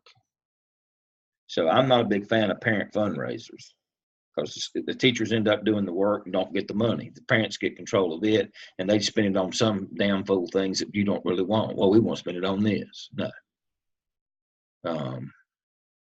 I inherited a school that did the county fair. Let me say that. I inherited a county fair. I became principal at a school that did the county fair. And I said, what's our cut for the school? We had to work concession stand. It was on our campus. We had to do all this work. What do you mean, what's your cut?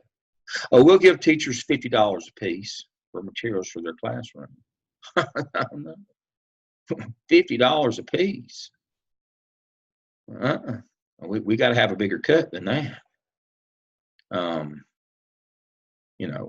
My expectation is we'll have that teachers will get their $50, but we'll get $10,000 as a school for us to use to purchase things that matter. The fair committee there in the little town, well, they just couldn't stand that. So what have y'all been doing with it? We've been buying up more property to clear off for parking for the fair. I said, well, then the fair is of no value to the school then.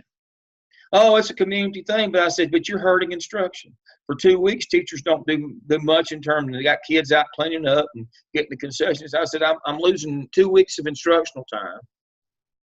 3 or 4 days before the fair, the week of the fair, and 3 or 4 after. I'm losing 2 weeks of instructional time.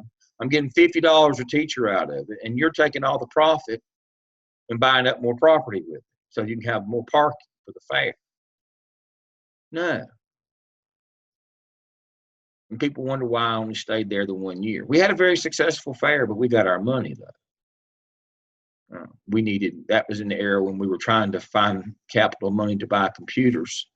That was in the late 80s. But you got all this free conscripted labor over here at the school. We're having a fair, we're buying stuff, and we're making sure that our business is there, and we're getting paid for our work for our business. It wasn't a school fair. It was the county fair, and everybody had their hand out except for the school. Now, we had to account for that money. But parent and community fundraising, it usually is not worth the time or the trouble, especially if they steal the money or don't account for it. It becomes a problem. But again, you can't have teachers during the day spending state dollars on, which is their salaries, in order to make money that you have control of. It's a bad trade. You have to do daily deposits. If you ball games, you're supposed to have tickets so that you'll have a way to do your reconciliation, the amount of money that you took in versus the number of tickets that you sold. There has to be a system for that. Those little tear-off stub tickets is what most people use. But all money has to be deposited that's collected every day. You have to be audited every year. You have to be able to produce all books and records. There's a penalty if you don't do that. Every school's got a treasurer. It's the financial secretary. Principal and the treasurer have to sign all the checks. There can be 2 accounts, and they have to sign both of them. Again, deposit every day. If you're going to do fundraisers, it has to be approved by the superintendent before. And every district has recommendations as to how they would like to see it done. The state likes to see things like fairs and barbecues. They actually have that written in the law. Those things are losses, though. Those are just basically good PR kind of things. They're not good fundraisers, though. Repair of school property, use of buildings. You can't be renting out the school buildings because 524 says you're required to keep them in good repair. You can't be loaning them out or lending them out or renting them out. Time for another heartbreaking story.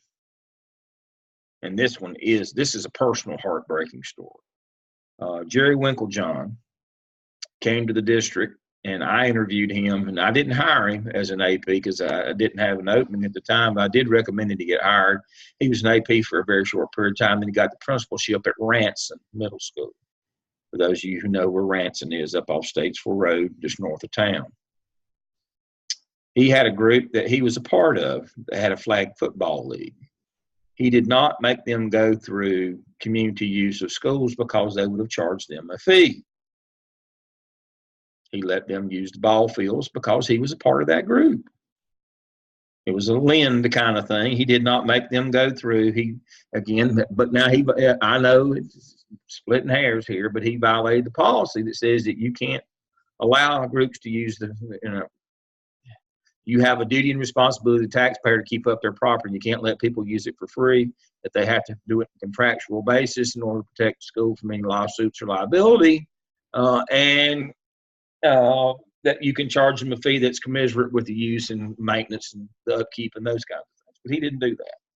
So they had their Saturday morning flag football league, and as bad luck would have it, Jerry dove for a ball. And the flag, he was still, Jerry was probably mid-late 30s at the time, very athletic, and had that group of, guys trying to relive their high school glory days out playing flag football. He dove for a ball. He broke his neck. He did not die. Quadriplegic. He's principal at the school. He's letting them use the school. Illegal, unauthorized use of school. The district has no liability, no exposure. Not workman's comp, wasn't working. It went bad from there. They tried to, handicap, bring him back as principal. He could get around in his wheelchair, but basically he was using a little stick in his teeth to move. I mean, it was bad. That didn't last very long. But life would have been much different had they done a community use of schools. Had that been somebody, they would have schooled. The district would have had a lot of exposure, would have been ugly, but since it was him himself that allowed it, he ended up bearing the brunt of it, and it was a very sad, tragic situation. But the point of the story is that, you know, again, it's all fun and games till somebody gets their eye put out. You know, you don't think about these things until something happens, and they do. So you got to be really careful with your facilities, making sure that you don't just let people use them, or people come by, or they're out in the parking lot. You know, the bigger issue that you got to be careful about your teachers trying to run second businesses from like selling Avon, or Rodan and Fields, or selling insurance or real estate. None of that's supposed to happen in a state building. I inherited a situation where a guy was running a photography business out of the school. He was using the school photography lab.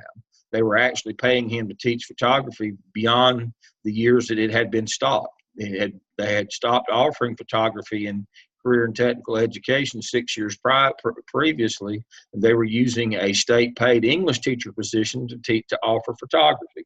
That's against the law. I had to stop it. He was running a private business out of the photography lab. You can't allow that to happen.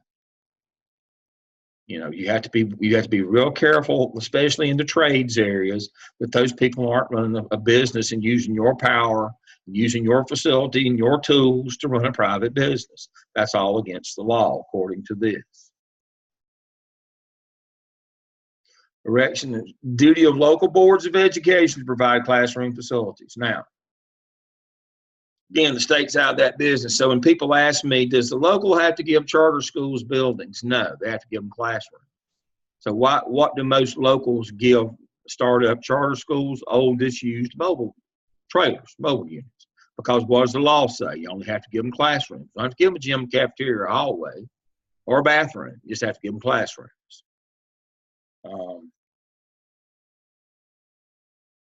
Adequate school buildings, that's the Board of Education. Again, that's what I was talking about.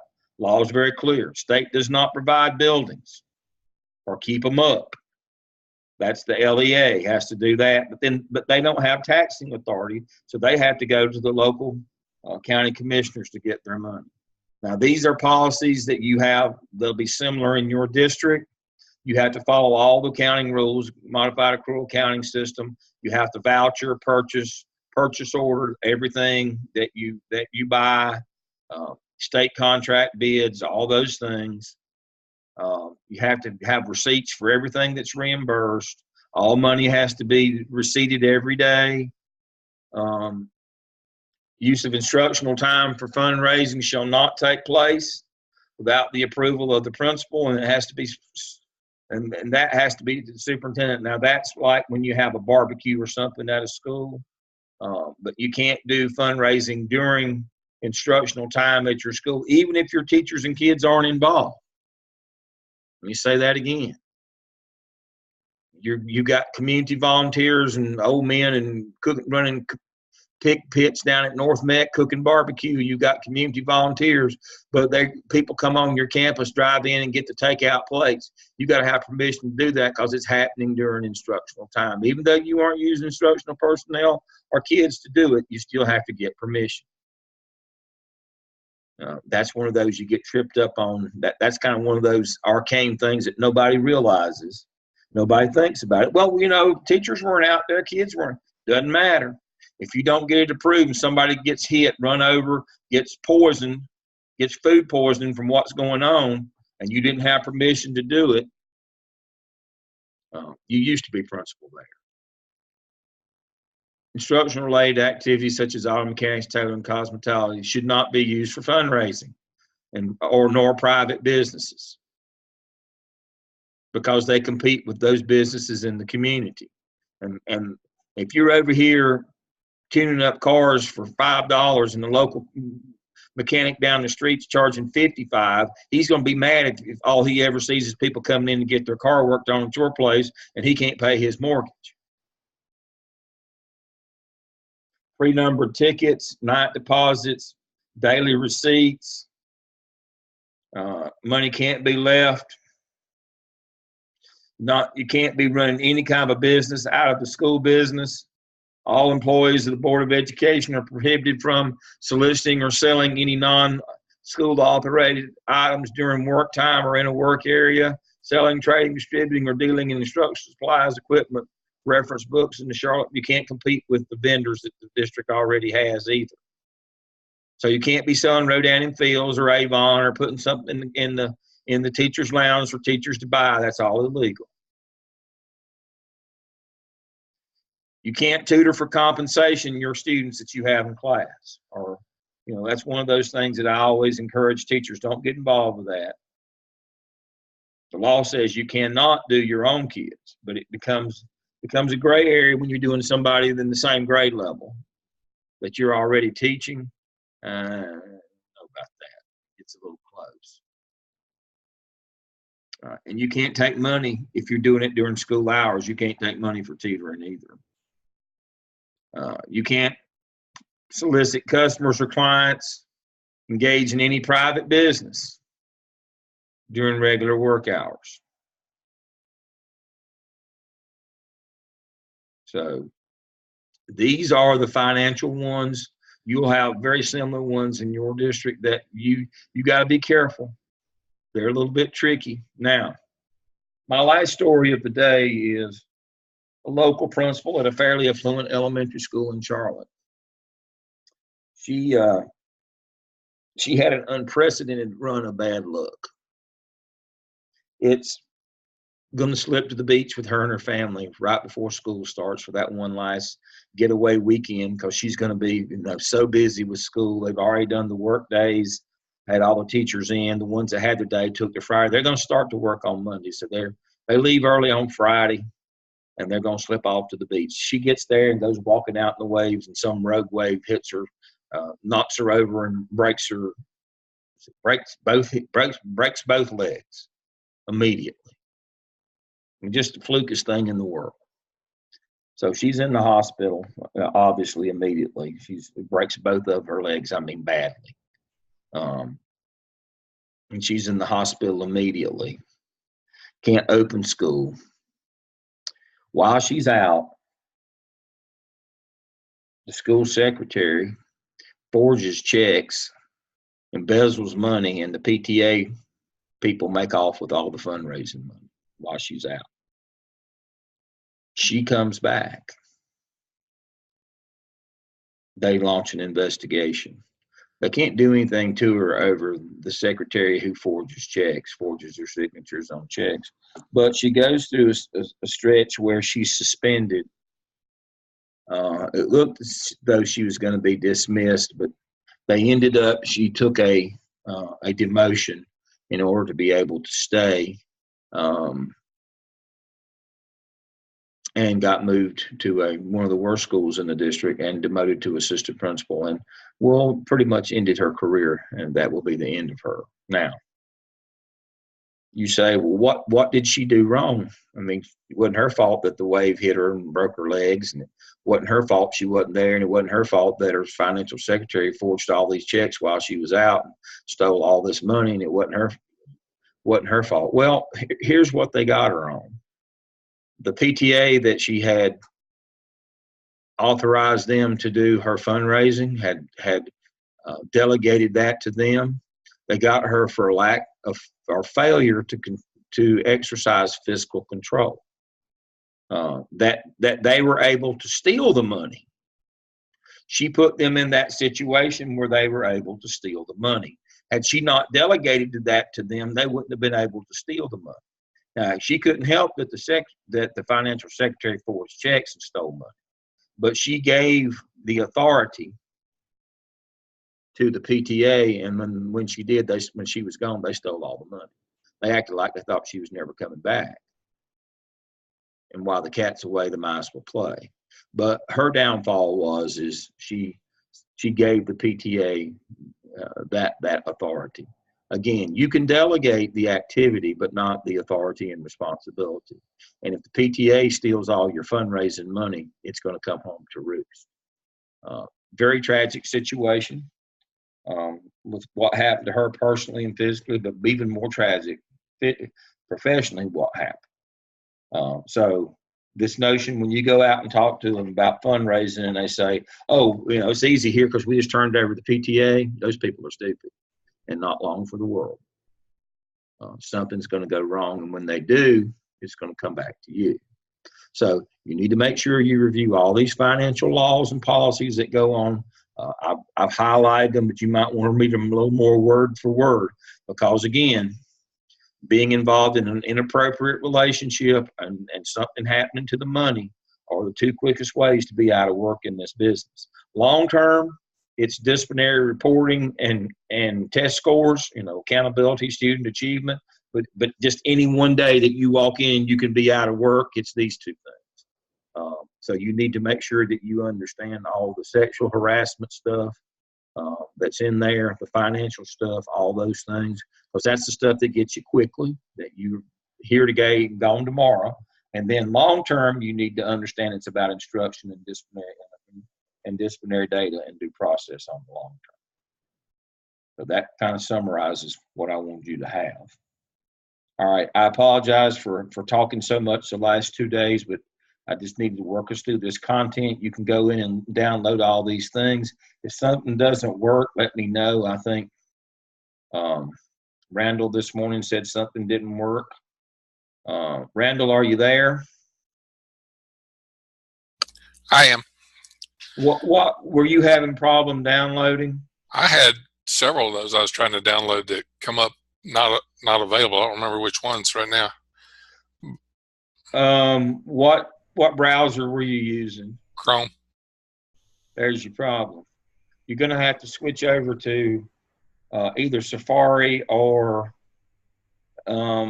Edge Internet Explorer, and you'll probably be able to. Has anybody else gotten any messages that you can't open something up? I haven't, and I've opened them all, and they seem to be working for me. I'm on my personal machine today, and if they wouldn't open, they'd be the same for me as it would be for you. So I'm guessing it's your browser. Could be. We have that problem from time to time. But I'm opening in Chrome right now. Do what? I'm opening in Chrome.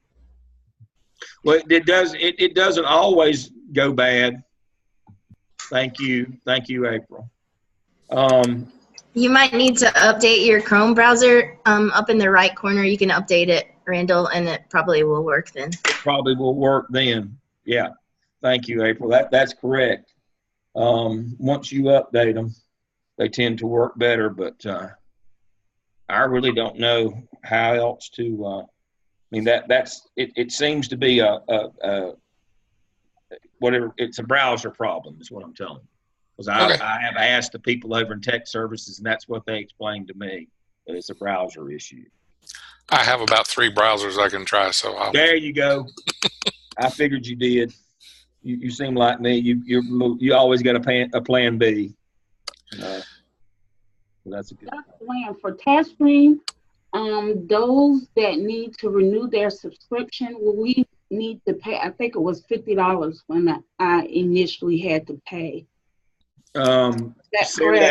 Send that email to Seth. I'll be with him in the morning. Okay. And I'll see what the cost is going to be or what we'll have to do. That's number one on my list, is to see him in the morning over these TestStream accounts. And he promised that he would start building our DRF or put it in. I've got it built, that he would do that. But I told him before we do it, I want all the accounts reestablished first. What happens is we go in and build it, you're not in, and then we renew your account. We can't get you into the DRF. So we're gonna get you in first, and then we're gonna put the DRF in. And that way, it's kind of like, there's no question on this one. You got to be in before we can put you in the DRF. This is not a chicken and egg. So we're gonna do that in the morning, and whatever the fee is, I'll let you know. I think I calculated a small fee in to the price I quoted you that this course would cost. I think I figured a $75 technology fee in that. So hopefully that will cover that. I don't want this to be more than $6,000. I've been very cognizant of trying to keep the price. That's why Dr. Laws and I are teaching it. We're not having to pay extra. We cut down on the textbooks. I cut down to 2 and he cut down to 1. We're trying to keep our costs down. Thank you for that, Dr. Lamb. We appreciate that. $6,000 price point. I'm concerned about everybody's debt. I don't know how people in the school business are being able to eat now. I really don't. Well, thank you very much. We appreciate that. I'm concerned for our society over debt, over college debt. Kids are adults. Do what we can to alleviate that. So I'm going to work on that in the morning. So it won't be outside of that. If it is, we'll figure out a way to cover it. All right. It's 2:00. Y'all watch the ball games and have a good time. I've had the best time. So when we get back together next month at the end of February, we're going to go over the OMA, and then if there's anything else in the materials list that I need to cover, we'll do that. And then, of course, we'll spend the day doing the Maxwell presentations. Of course, that's for Dr. Laws. That's his big deal. Where mine, of course, is the case studies related to the discussion boards. They're linked, if you can see. They cover the same topics. So that's my big thing is those, and his is Maxwell. And then we'll switch after that. So I hope you all have a productive week. Remember, we'll be back online next Tuesday, the 22nd. Just like today, I'll send you the class plus Elizabeth. We'll hopefully have her moved into our class by then. But if not, I'll do like today. I'll forward her the link, and we'll meet. We're meeting at 6 o'clock on Tuesday, the 22nd, I believe. Now, I don't think we're going to take 2.5 hours. I don't know. And so we're going to start at 6. And if we do our presentations, what my other doctoral cohorts normally do these presentations in 90 minutes. We do them on Saturday mornings. And we do them. We're down and gone before 11. I'm assuming that we can do these in an hour and a half, 2 hours. If that's the case, we may adapt our time to not come on until 7. If that's what y'all. But that's something we can talk about. But we'll see how far we go on Tuesday night. Tuesday night, the 22nd, we'll come on. I'll send you the link 5 minutes before. We'll come on at 6 o'clock. We'll do your presentations, and we'll make some decisions from there where we go. All right? Anything else for the good of the group before we go? Thank you for your time and attention and playing along. Let me read the chats before I go. Okay, very good. All right. I'll see you Tuesday week. Everybody be safe in the weather. Thank you. Bye-bye. Thank you. Bye. Thank you.